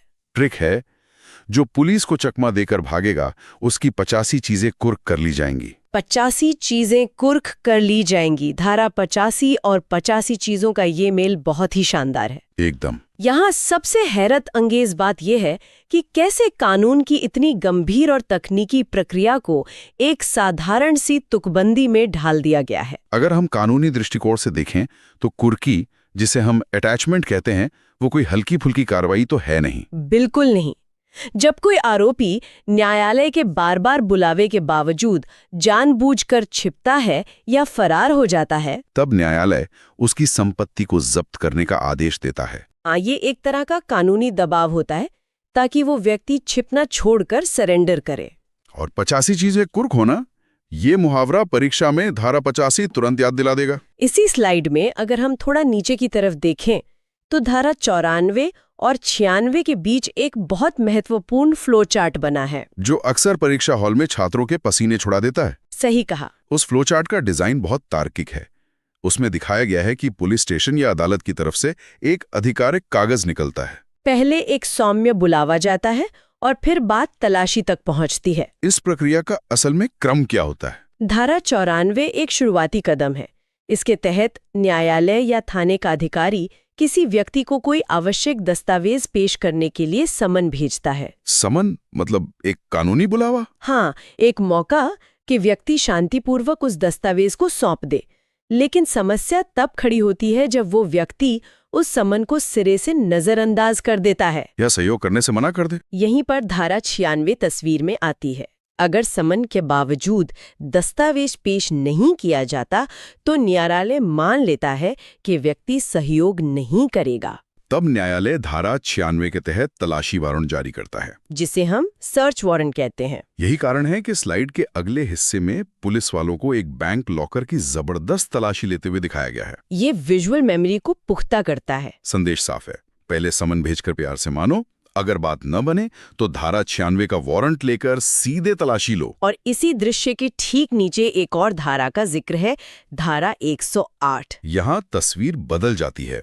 एक मजिस्ट्रेट अधिकार के साथ अपनी कुर्सी पर बैठे हैं और उनके सामने एक बड़ी सी पुरानी घड़ी का चित्र है जिसके नीचे प्रेजेंस या मौजूदगी लिखा हुआ है। धारा 108 न्यायपालिका को एक विशेष शक्ति देती है। यह धारा स्पष्ट करती है कि कोई भी मजिस्ट्रेट अपनी प्रत्यक्ष उपस्थिति में उस स्थान की तलाशी का आदेश दे सकता है जिसकी तलाशी के लिए वो कानूनी रूप से वारंट जारी करने के लिए अधिकृत है। इसका अर्थ यह है कि कागजी वारंट जारी करने की लंबी प्रक्रिया के बजाय अगर मजिस्ट्रेट खुद घटनास्थल पर मौजूद है तो वो मौखिक रूप से कह सकता है कि मेरी आंखों के सामने अभी तलाशी ली जाए। यह शक्ति इसलिए है ताकि जांच में कोई छेड़छाड़ ना हो और पारदर्शिता बनी रहे और पुलिस पर न्यायपालिका का सीधा नियंत्रण रहे। ये एक बहुत ही शक्तिशाली प्रावधान है।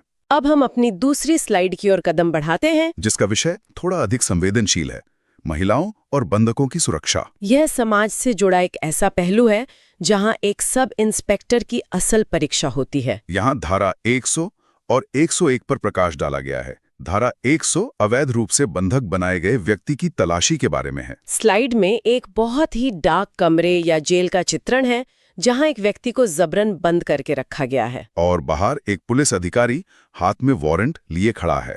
स्टडी टेक ने इसे याद रखने के लिए बहुत ही व्यवहारिक ट्रिक जोड़ी है। ट्रिक है 100 नंबर डायल करो अगर किसी को बंधक बनाया हो, यानी बंधक की तलाशी बराबर धारा 100। ये एक बेहद चतुर निमोनिक है।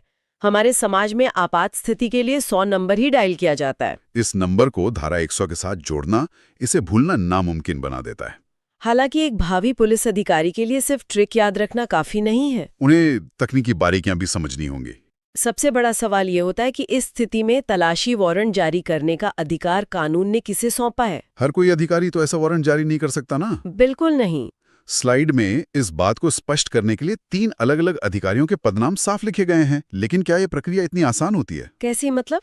मान लीजिए रात का समय है और किसी को बंधक बनाए जाने की सूचना मिलती है, तो क्या पुलिस बिना वारंट के कुछ नहीं कर सकती? ये एक बहुत ही व्यावहारिक परिस्थिति है।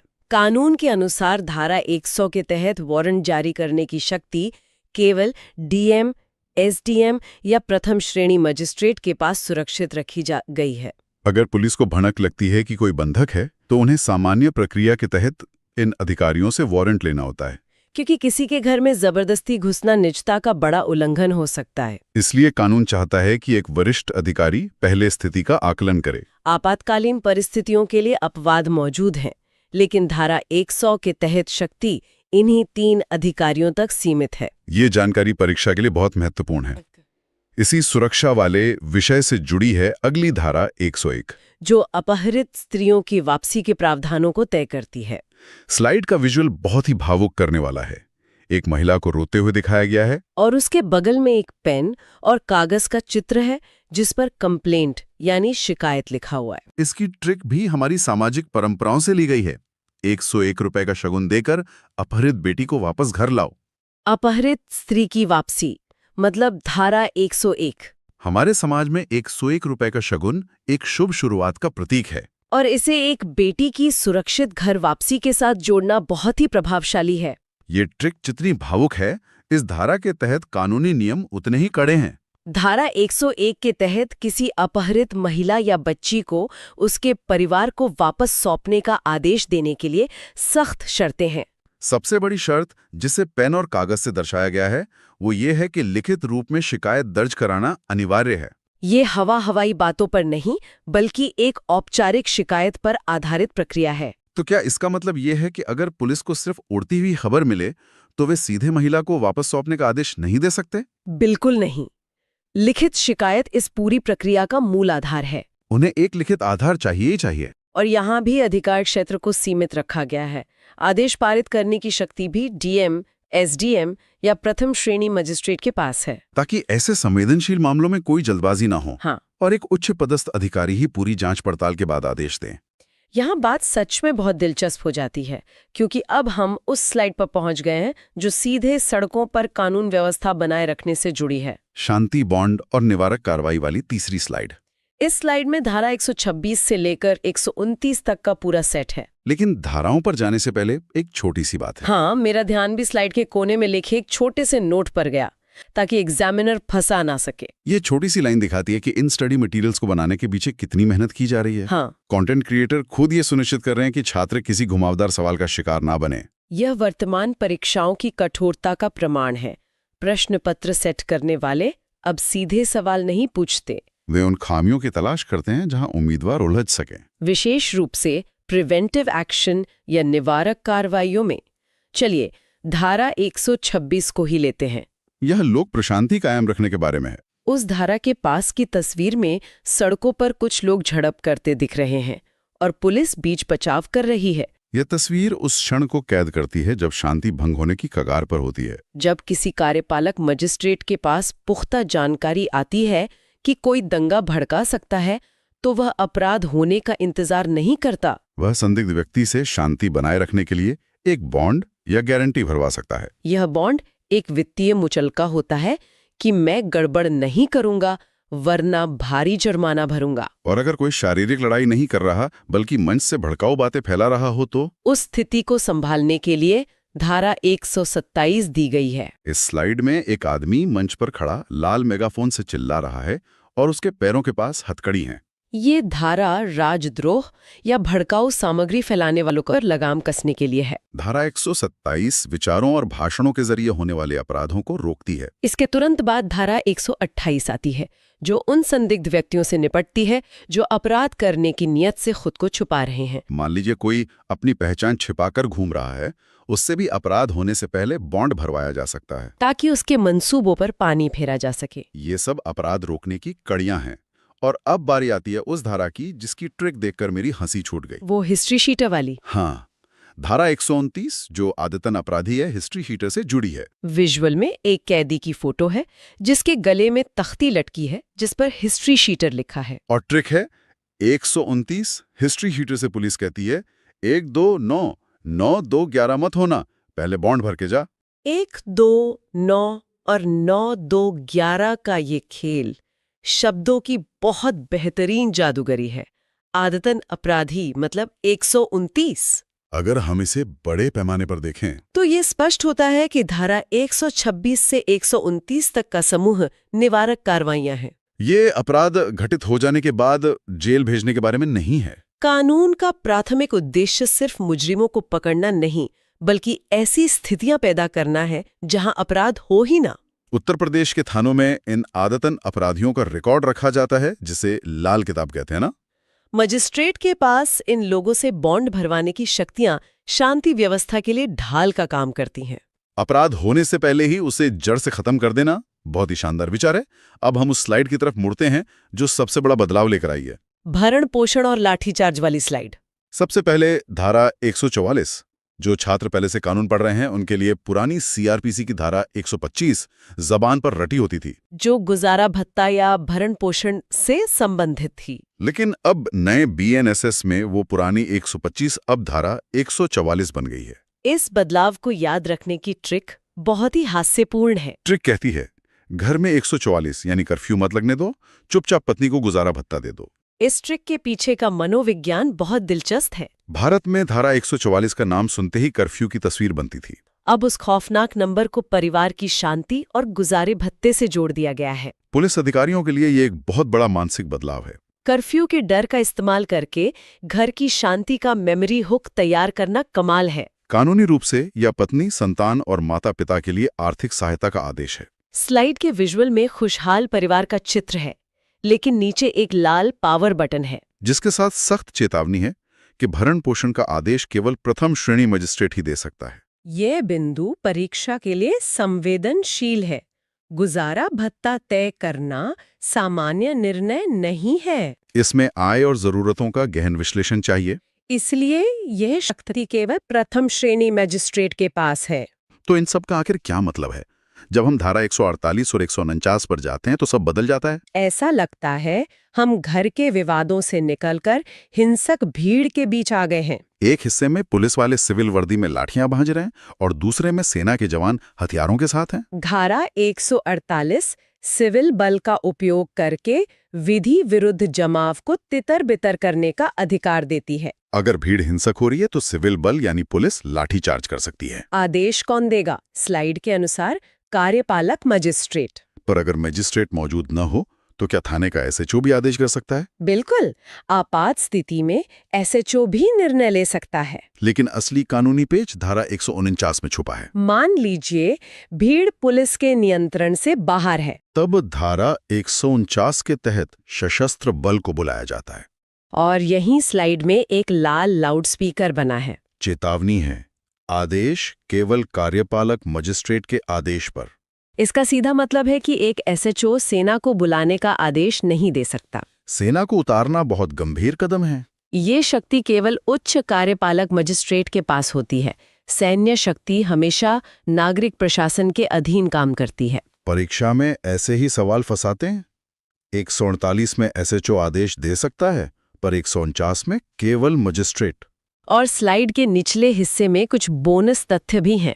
धारा 111D में संपत्ति को परिभाषित किया गया है और धारा 121 कुर्की के बदले जुर्माना भरने का विकल्प देती है। छोटी छोटी बारीकियों पर भी ध्यान देना जरूरी है। अगर हम आज की चर्चा का सार निकालें तो उत्तर प्रदेश सब इंस्पेक्टर परीक्षा कोई छोटी चुनौती नहीं है। भारी सिलेबस छात्रों पर दबाव डालता है, लेकिन इन विजुअल्स और निमोनिक्स के सहारे इस दबाव को कम किया जा सकता है। जो कल सब इंस्पेक्टर बनेंगे उनके लिए ये सिर्फ परीक्षा पास करना नहीं है। ये सड़क पर हिंसक भीड़ या बंधक को बचाते समय पलक झपकते ही सही निर्णय लेने का आधार है। अधिकारियों के पास मोटी किताब पलटने का समय नहीं होता। यूपीएसआई की तैयारी कर रहे सभी छात्रों के लिए एक बहुत जरूरी बात, वर्दी का जुनून तभी पूरा होता है जब कानून का ज्ञान पक्का हो।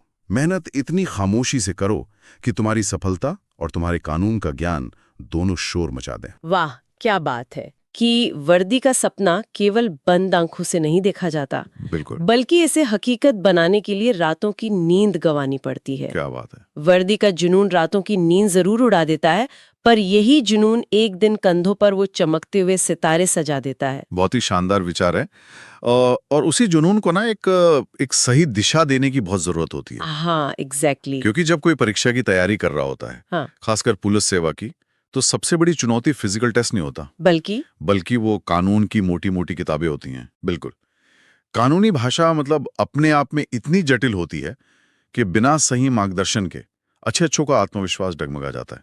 और यही हमारी आज की इस गहन चर्चा का मुख्य उद्देश्य है, क्योंकि हाल ही में भारतीय कानून व्यवस्था में एक बहुत बड़ा ऐतिहासिक बदलाव हुआ है। जी, दशकों पुरानी जो सीआरपीसी थी, हाँ, क्रिमिनल प्रोसीजर कोड, उसकी जगह अब नए बीएनएसएस ने ले ली है, यानी भारतीय नागरिक सुरक्षा संहिता। धाराओं के नंबर बदल गए कुछ हैं नए नियम आ गए हैं। और इसका सीधा असर उन तैयारी करने वालों पर पड़ा है जो सालों से पुरानी धाराएं रट रहे थे। लेकिन घबराने की कोई बात नहीं है। बिल्कुल नहीं, क्योंकि आज हम स्टडी टेक द्वारा तैयार किए गए कुछ बहुत ही शानदार विजुअल नोट्स और स्मार्ट ट्रिक्स का गहराई से विश्लेषण करने वाले हैं, जो कि बहुत जरूरी है। ये कोई नीरस लेक्चर नहीं होने वाला है।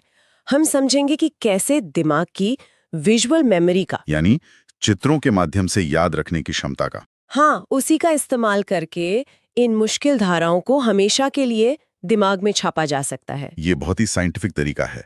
मतलब मानव मस्तिष्क शब्दों या नंबरों से ज्यादा आसानी से चित्रों को याद रखता है, कहानियों को भी। हाँ, जब हम किसी कानूनी धारा को एक दिलचस्प कहानी या रोजमर्रा के दृश्य के साथ जोड़ देते हैं ना, तो परीक्षा के उस प्रेशर वाले माहौल में भी वो जानकारी तुरंत याद आ जाती है। आज हम यही देखेंगे कि कैसे इन जटिल कानूनों को असल जिंदगी से जोड़कर समझा जाए। तो चलिए सबसे पहले उन स्थितियों की बात करते हैं जो पुलिस के लिए सबसे ज्यादा चुनौतीपूर्ण होती हैं। भीड़ को कंट्रोल करना, हाँ, और शांति बनाए रखना।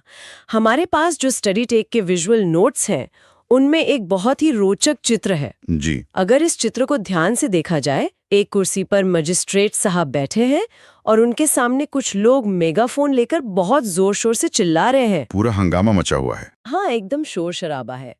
इसे देखकर तुरंत पब्लिक न्यूसेंस या लोक उपद्रव का ख्याल आता है। और ये चित्र सीधे तौर पर बीएनएसएस की धारा 152 को दर्शाता है। 152? जी, एक पुलिस अधिकारी या मजिस्ट्रेट के नजरिए से देखें तो समाज में लॉ एंड ऑर्डर बनाए रखना पहली प्राथमिकता है। बिल्कुल। धारा 152 मजिस्ट्रेट को ये कानूनी अधिकार देती है कि वो किसी भी सार्वजनिक स्थान से ऐसे न्यूसेंस को तुरंत हटाने का आदेश दे सके। जैसे मान लीजिए किसी व्यस्त चौराहे पर किसी ने अवैध टेंट लगा लिया। हाँ, और लाउडस्पीकर पर तेज आवाज में कुछ बजा रहा है जिससे आम लोगों को भारी परेशानी हो रही है। तो प्रशासन इस धारा का उपयोग करके तुरंत उस उपद्रव को खत्म कर सकता है। सही कहा। लेकिन ये तो हुई सार्वजनिक स्थानों की बात।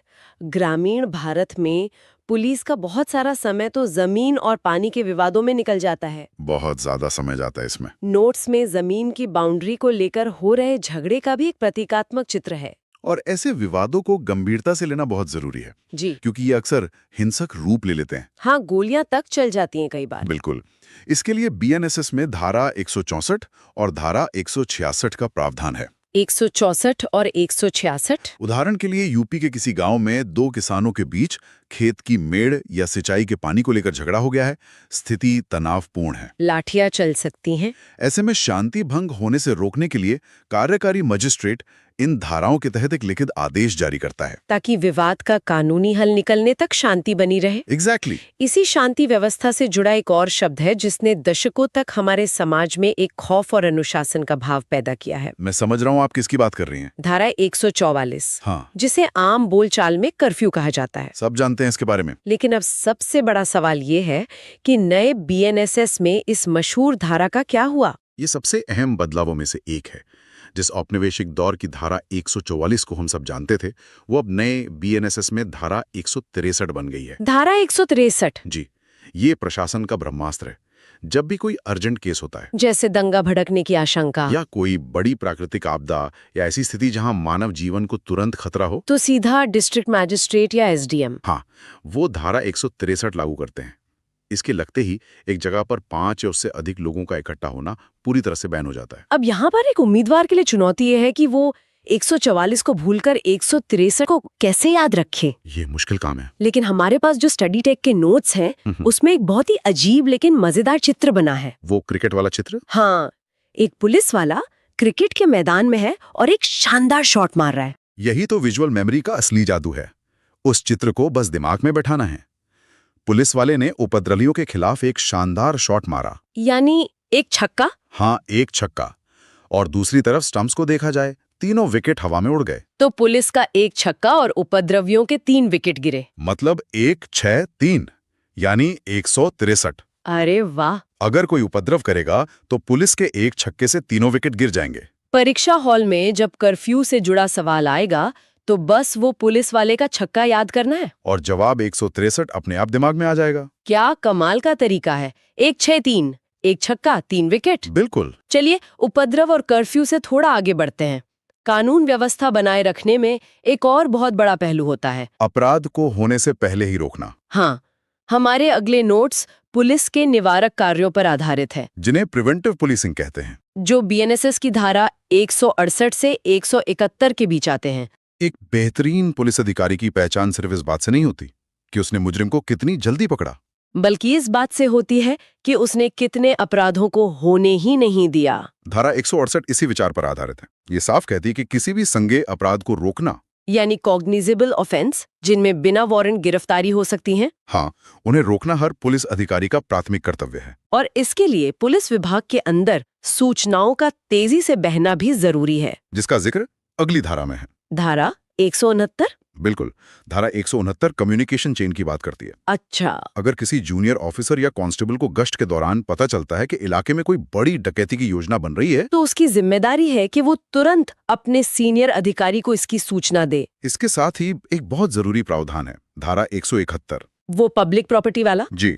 दंगे या फसाद के दौरान सबसे पहले बस या रेलवे स्टेशन को निशाना बनाया जाता है। लोक संपत्ति को आगजनी से बचाना पुलिस की बड़ी जिम्मेदारी है, जो इस धारा में स्पष्ट रूप से बताई गई है। अब इन निवारक कार्यों के बीच एक ऐसी धारा आती है जिसे लेकर अक्सर काफी चर्चाएं होती हैं। बिना वारंट गिरफ्तारी वाली धारा। हाँ, पहले ये सीआरपीसी की धारा 151 हुआ करती थी, और अब नए बीएनएसएस में ये धारा 170 हो गई है। इसे याद रखने के लिए नोट्स में जो चित्र है उसमें 2 पुलिस वाले एक व्यक्ति को पकड़कर खड़े हैं और उनके हाथ में एक बहुत बड़ा सा जीरो है। ये जीरो बहुत कुछ कहता है। कैसे? धारा 170 पुलिस को एक विशेष अधिकार देती है।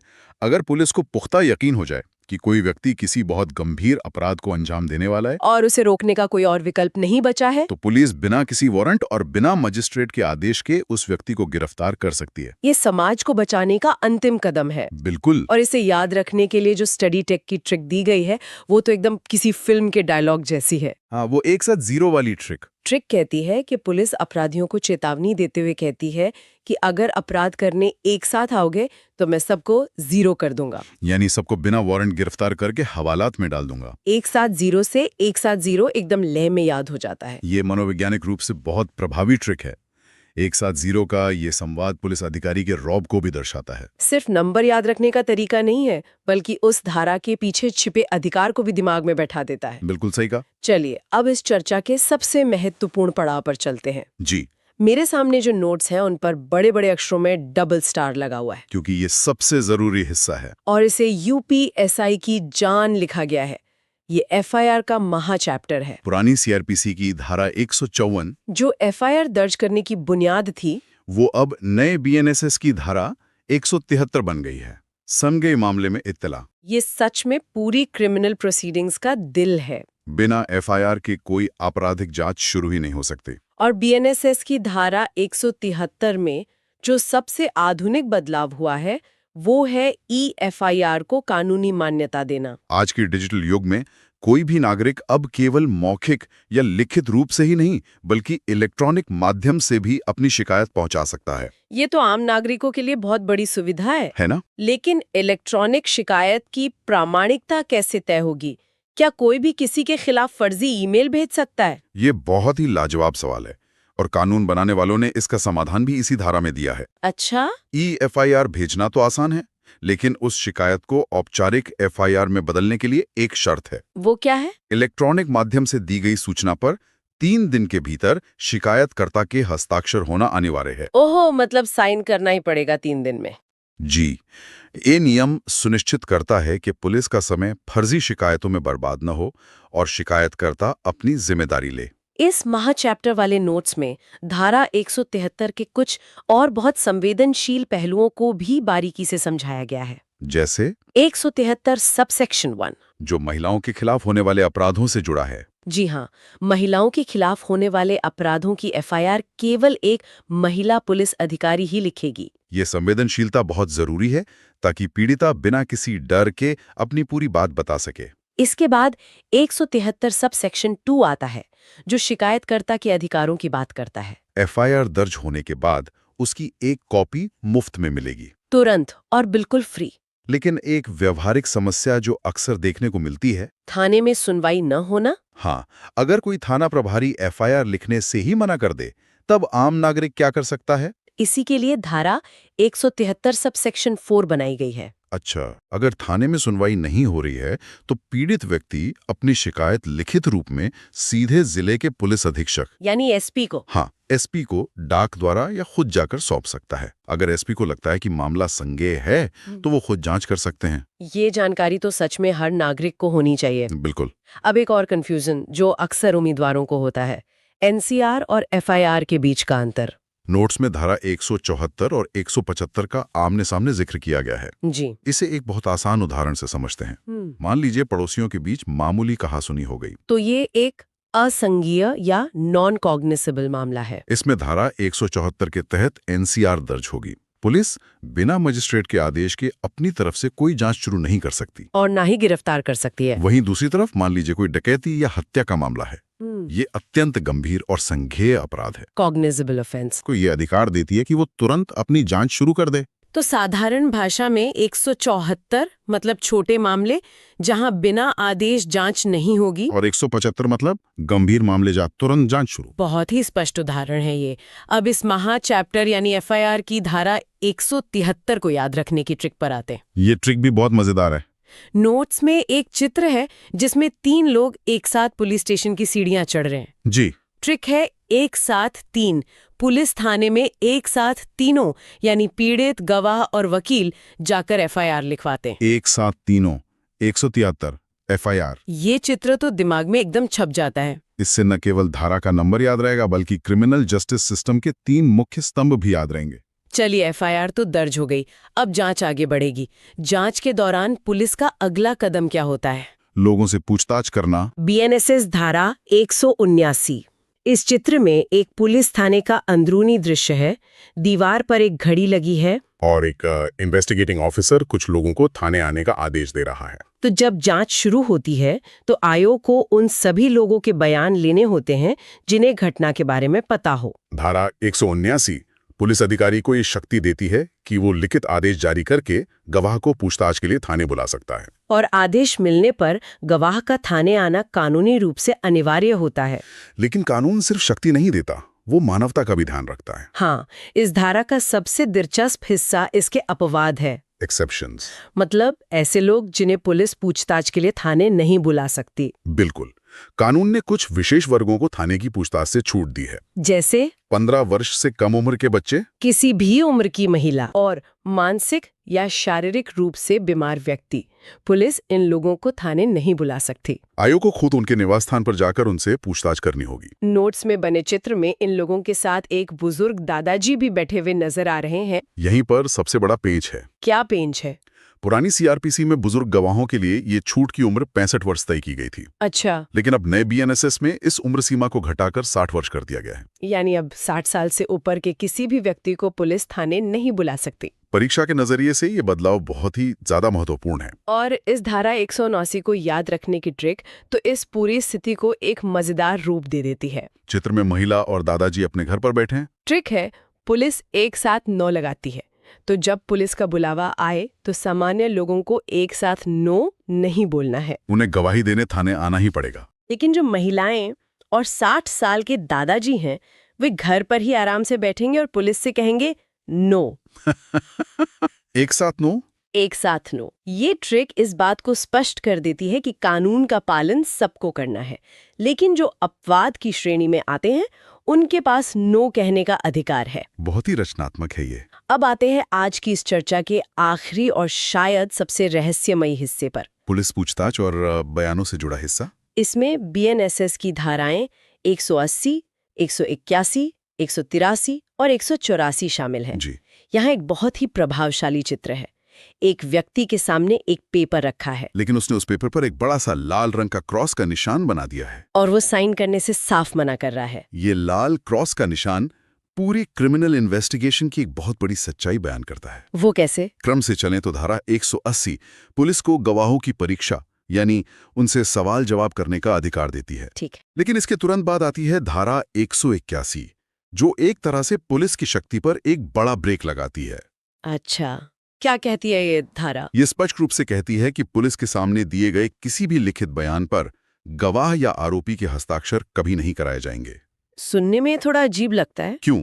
अगर पुलिस दिन रात मेहनत करके किसी से पूछताछ कर रही है तो वो उसका लिखित बयान लेकर उस पर साइन क्यों नहीं करवा सकती? इसका कारण क्या है? इसका कारण हमारे कानूनी इतिहास और मानव अधिकारों से जुड़ा है। मतलब दबाव का मामला है। बिल्कुल।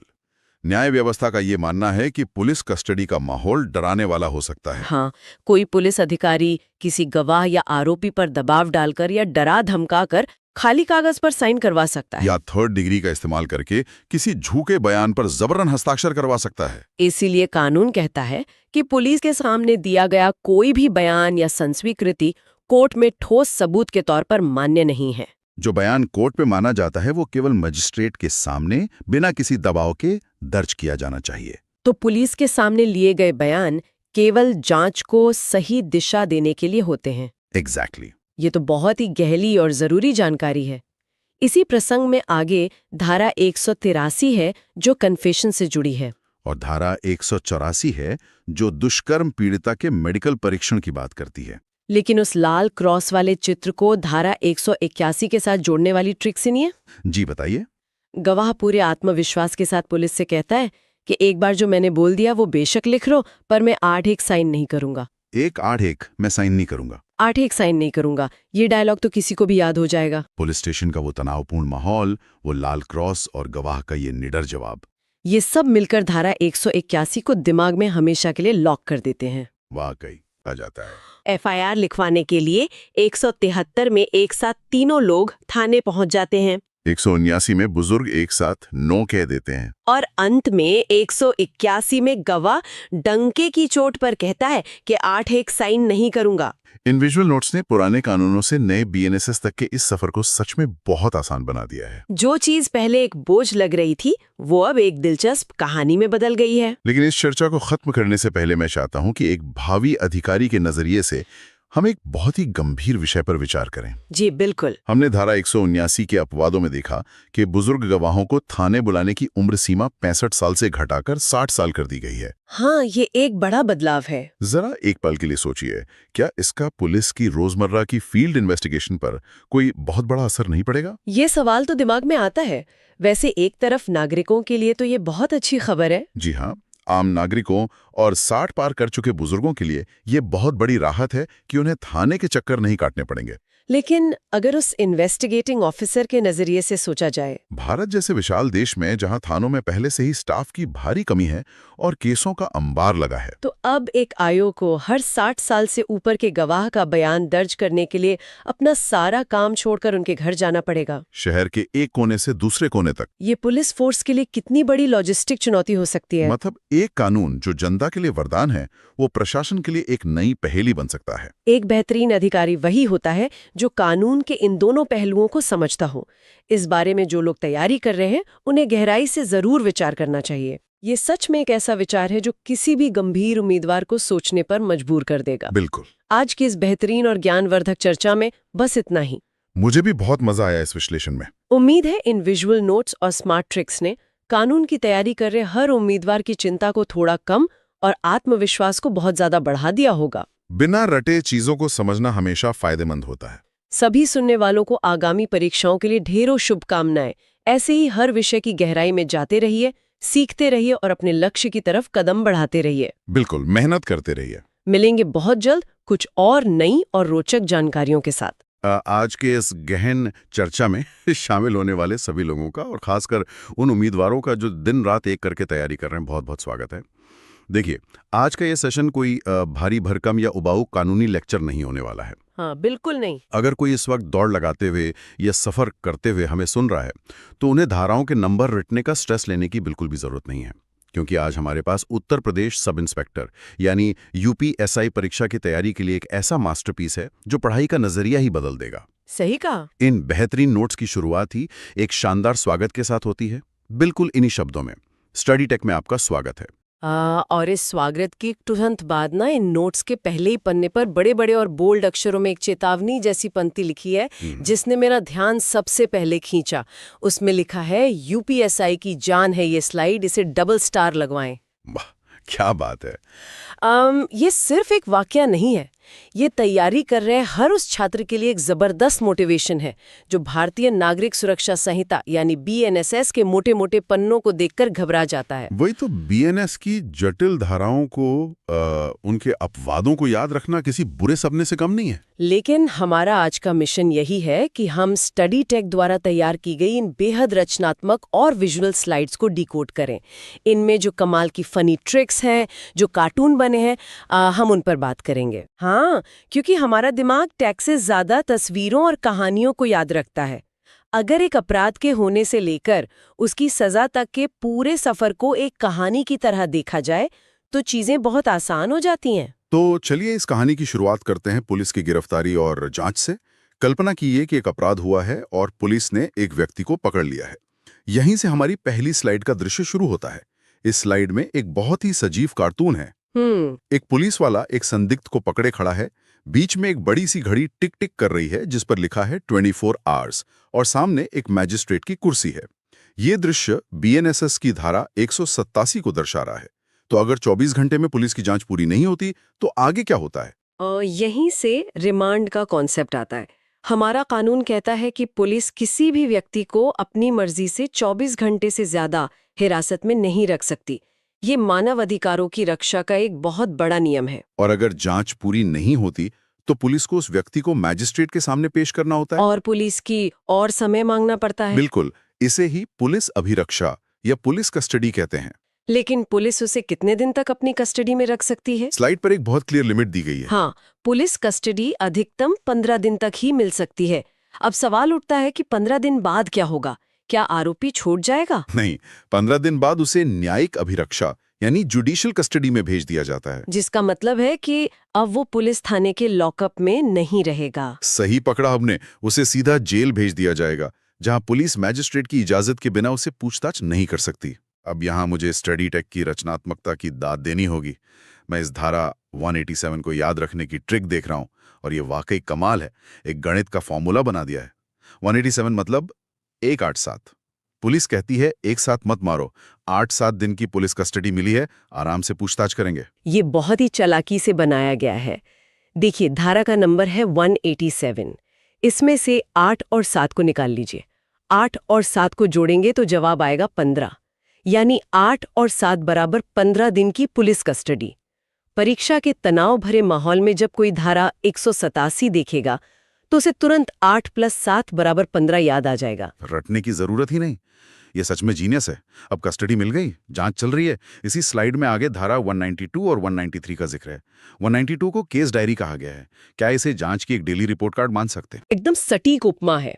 केस डायरी असल में इन्वेस्टिगेशन की पूरी लिखित कहानी होती है और जब ये पूरी जांच खत्म हो जाती है तब आती है धारा 193। इसे आम बोलचाल में चार्जशीट या पुलिस रिपोर्ट कहते हैं। इस पूरी कहानी का क्लाइमैक्स है जहां पुलिस बताती है कि अपराध क्या हुआ है और सबूत क्या है। इस चार्जशीट वाले हिस्से में मेरी नजर एक लाल रंग से हाईलाइट किए गए नए नियम पर पड़ रही है।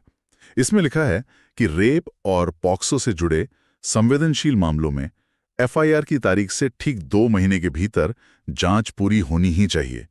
यह समय सीमा काफी सख्त लग रही है। सख्त है और जरूरी भी। ये नियम इसलिए लाया गया है ताकि महिलाओं और बच्चों के खिलाफ होने वाले जघन्य अपराधों की फाइलें धूल न फांकें। 2 महीने की ये डेडलाइन पुलिस पर एक कानूनी दबाव बनाती है कि वो तेजी से काम करें ताकि पीड़ित को जल्द न्याय मिल सके। चलिए, अब मान लीजिए पुलिस ने जांच पूरी कर ली है और चार्जशीट तैयार है। ये हमें दूसरी स्लाइड की ओर ले जाता है जो मौत की जांच और आरोपी के अधिकार के बारे में है। इसमें एक चित्र है जहां पुलिस आत्महत्या की जांच कर रही है, धारा 194। लेकिन ठीक बगल में एक जज साहब हाथ में बड़ा सा मैग्नीफाइंग ग्लास लिए एक कंकाल की जांच करते दिख रहे हैं, जो धारा 196 है। दोनों में क्या फर्क है? फर्क बहुत अहम है। जब आत्महत्या या अचानक मौत होती है तो पहली तहकीकात पुलिस करती है धारा 194 के तहत। लेकिन अगर मामला ज्यादा संदिग्ध है या किसी महिला की शादी के 7 साल के भीतर संदिग्ध मौत हुई है तो सिर्फ पुलिस की जांच काफी नहीं है। तो वहां मैजिस्ट्रेट आते हैं। हाँ, ऐसी स्थिति में एक मैजिस्ट्रेट खुद मौत के कारणों की जांच करेगा धारा 196 के तहत। मैग्नीफाइंग ग्लास वाला कार्टून यही बताता है कि मैजिस्ट्रेट पुलिस की रिपोर्ट से एक कदम आगे बढ़कर खुद गहराई से सबूतों को परखता है। और जब मैजिस्ट्रेट इन रिपोर्ट्स को स्वीकार कर लेता है तो हम एक कानूनी शब्द सुनते हैं, संज्ञान या कॉग्निजेंस, धारा 210। आम भाषा में इसका क्या मतलब है? अगर बिल्कुल सरल भाषा में समझे तो संज्ञान लेना जज का एक ग्रीन सिग्नल है। इसका मतलब है जज कह रहा है कि हाँ, मैंने पुलिस की फाइल देख ली है, इसमें दम है और अब इस मामले पर कोर्ट में सुनवाई शुरू होगी। बिना संज्ञान लिए ट्रायल शुरू नहीं हो सकता। तो जब ट्रायल शुरू होने वाला है तो आरोपी को भी तो पता होना चाहिए ना कि उस पर इल्जाम क्या है। और यहीं पर इस स्लाइड का सबसे बड़ा नया नियम और सबसे मजेदार ट्रिक सामने आती है। धारा 230। कार्टून में पुलिस आरोपी को कागजों का बंडल दे रही है जिस पर लिखा है फ्री कॉपी और 14 डेज। ये नया कानून पारदर्शिता के लिए बहुत बड़ा कदम है। पहले आरोपियों को डॉक्यूमेंट्स पाने के लिए कोर्ट के बहुत धक्के खाने पड़ते थे और पैसे भी खर्च होते थे।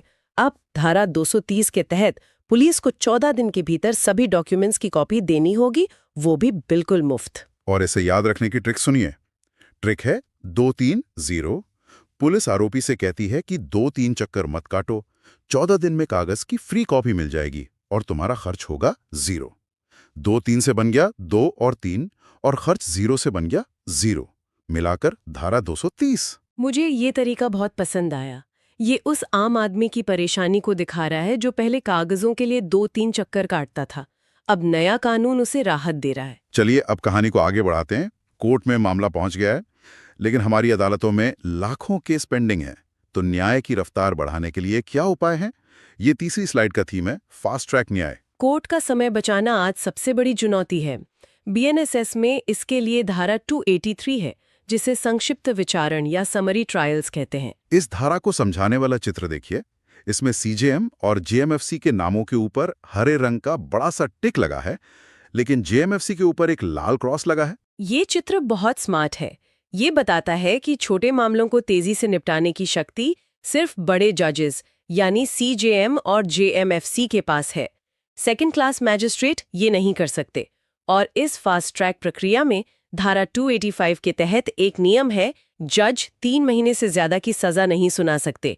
नोट्स में बनी घड़ी यही याद दिलाती है। फास्ट ट्रैक न्याय की बात हो और प्ली बार्गेनिंग का जिक्र ना हो, ये तो हो नहीं सकता। अगली धारा 290 सौदा अभिभावक के बारे में है। स्लाइड में एक व्यक्ति जज के सामने हाथ जोड़कर खड़ा है और कह रहा है, दोष स्वीकार, समझौता। इसे थोड़ा आसान भाषा में समझाइए। जैसे किसी ने साइकिल चुराई है तो ये नियम कैसे लगेगा? साइकिल चोरी का उदाहरण सटीक रहेगा। साइकिल चुराने वाले के पास 2 रास्ते हैं। पहला, 5 साल कोर्ट के चक्कर काटें, फीस भरें और सजा पाएं। दूसरा रास्ता, जज के सामने जाएं और कहें, माय लॉर्ड, मैंने गलती की है, अपना अपराध स्वीकार करता हूं। कोर्ट का समय बचाने के बदले क्या आप मेरी सजा कम कर देंगे? तो ये सौदा है एक तरह का। हाँ, इसे ही प्ली बार्गेनिंग कहते हैं। लेकिन ध्यान रहे, मर्डर या महिलाओं के खिलाफ अपराधों में ये सौदा नहीं हो सकता।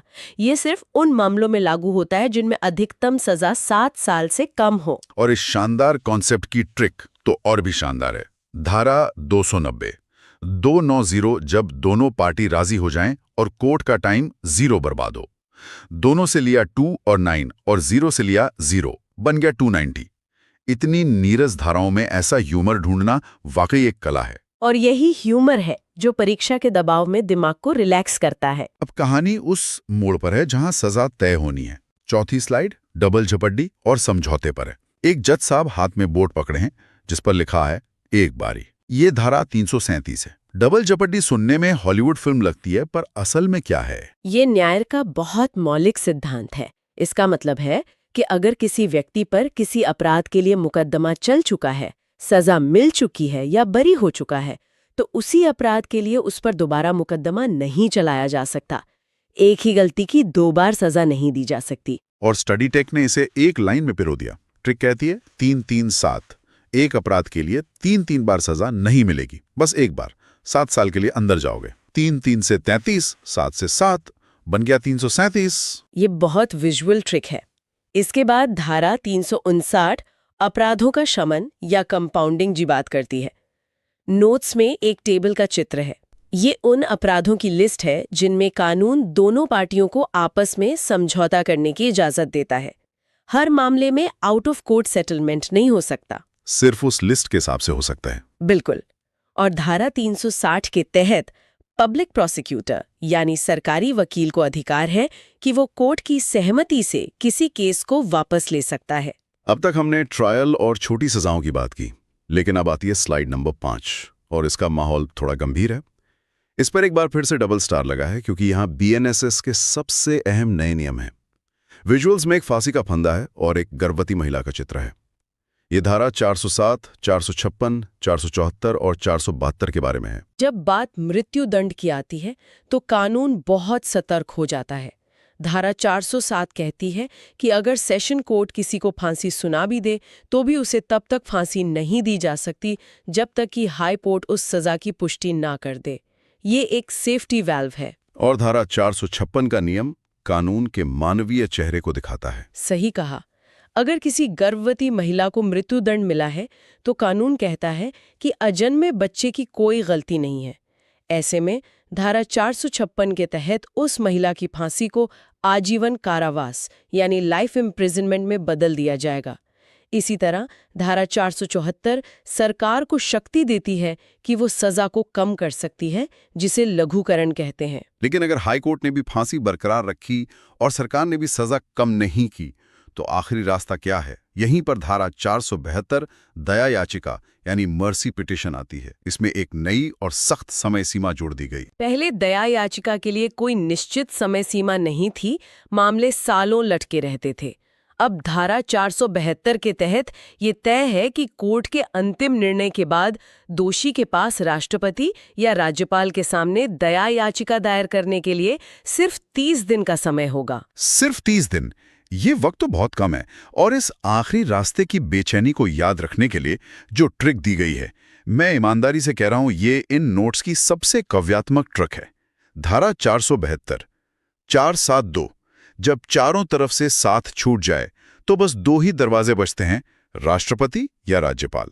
4 का 4, 7 का 7 और 2 का 2। ये सचमुच अद्भुत है। जब चारों तरफ से साथ छूट जाए, ये लाइन सिर्फ धारा याद नहीं करा रही, ये उस दोषी के अकेलेपन और कानून के उस आखिरी दरवाजे की अहमियत को बयां कर रही है। जब सुप्रीम कोर्ट से भी राहत न मिले तब ये 2 ही दरवाजे उसकी जान बचा सकते हैं। ये ट्रिक वाकई डबल स्टार की हकदार है। इस गंभीर चर्चा के बाद हमारी कहानी का अंतिम पड़ाव आता है, छठी और आखिरी स्लाइड, जिसका शीर्षक किसी बॉलीवुड फिल्म के एंडिंग जैसा है, जमानत और CRPC का दी एंड। विजुअल्स में एक व्यक्ति खुशी खुशी पुलिस स्टेशन से बाहर आ रहा है, जो धारा 478 और 483 को दिखा रहा है। जमानत तो न्यायिक प्रक्रिया का नियमित हिस्सा है, लेकिन इस स्लाइड में जो सबसे ऐतिहासिक चीज है वो है धारा 531। इसका महत्व सिर्फ परीक्षा के लिए नहीं, पूरे देश के कानूनी इतिहास के लिए है। और स्लाइड में इसका चित्र बहुत शानदार है। पुरानी CRPC की एक मोटी सी किताब को एक बड़ी मशीन में डाला जा रहा है, मशीन उसे नष्ट कर रही है और दूसरी तरफ से नई BNSS की चमचमाती किताब बाहर आ रही है। यह चित्र निरसन यानी रिपील की प्रक्रिया को समझा रहा है। धारा 531 लागू होने का मतलब है कि अंग्रेजों के समय से चली आ रही और 1973 में संशोधित हुई पुरानी CRPC अब पूरी तरह से खत्म हो चुकी है। देश नई BNSS के युग में प्रवेश कर चुका है। और इस ऐतिहासिक बदलाव को याद रखने की आखिरी ट्रिक एक पहेली जैसी है। 531 यानी 5 में से 3 घटाएं तो बचते हैं 2, जो कि BNS है, और 1 नई शुरुआत। 5 - 3 = 2 और 1। पुरानी किताब खत्म, नई किताब शुरू। अगर हम आज के इस पूरे विश्लेषण को देखें तो स्टडी टेक ने कानून के बोझिल पहाड़ को छोटे आसान टुकड़ों में बांट दिया है। परीक्षा हॉल के दबाव में भारी परिभाषाएं याद नहीं आती, लेकिन चारों तरफ से 7 छूटे या 2-3 चक्कर मत काटो जैसी कहानियां जरूर याद आएंगी। बिल्कुल। आज हमने देखा कि कैसे सही मार्गदर्शन किसी भी मुश्किल विषय को आसान बना सकता है। लेकिन इस गहन चर्चा को खत्म करने से पहले मैं एक विचार छोड़ना चाहता हूं। हमने बात की धारा 531 की नए युग की शुरुआत की। इस नए युग में कुछ सख्त नियम हैं, जैसे धारा 1903 के तहत पॉक्सो मामलों में 2 महीने में जांच पूरी होना, या धारा 230 के तहत 14 दिन में मुफ्त डॉक्यूमेंट्स मिलना, या दया याचिका के लिए सिर्फ 30 दिन का समय। कागजों पर और नोट्स में ये नियम क्रांतिकारी लगते हैं, लेकिन जब ये सख्त समय सीमाएं जमीनी सिस्टम में उतरेंगी तो क्या होगा? ये एक बड़ा सवाल है। क्या हमारे थानों के पास उतने संसाधन हैं कि वे 2 महीने में जटिल जांच पूरी कर सकें?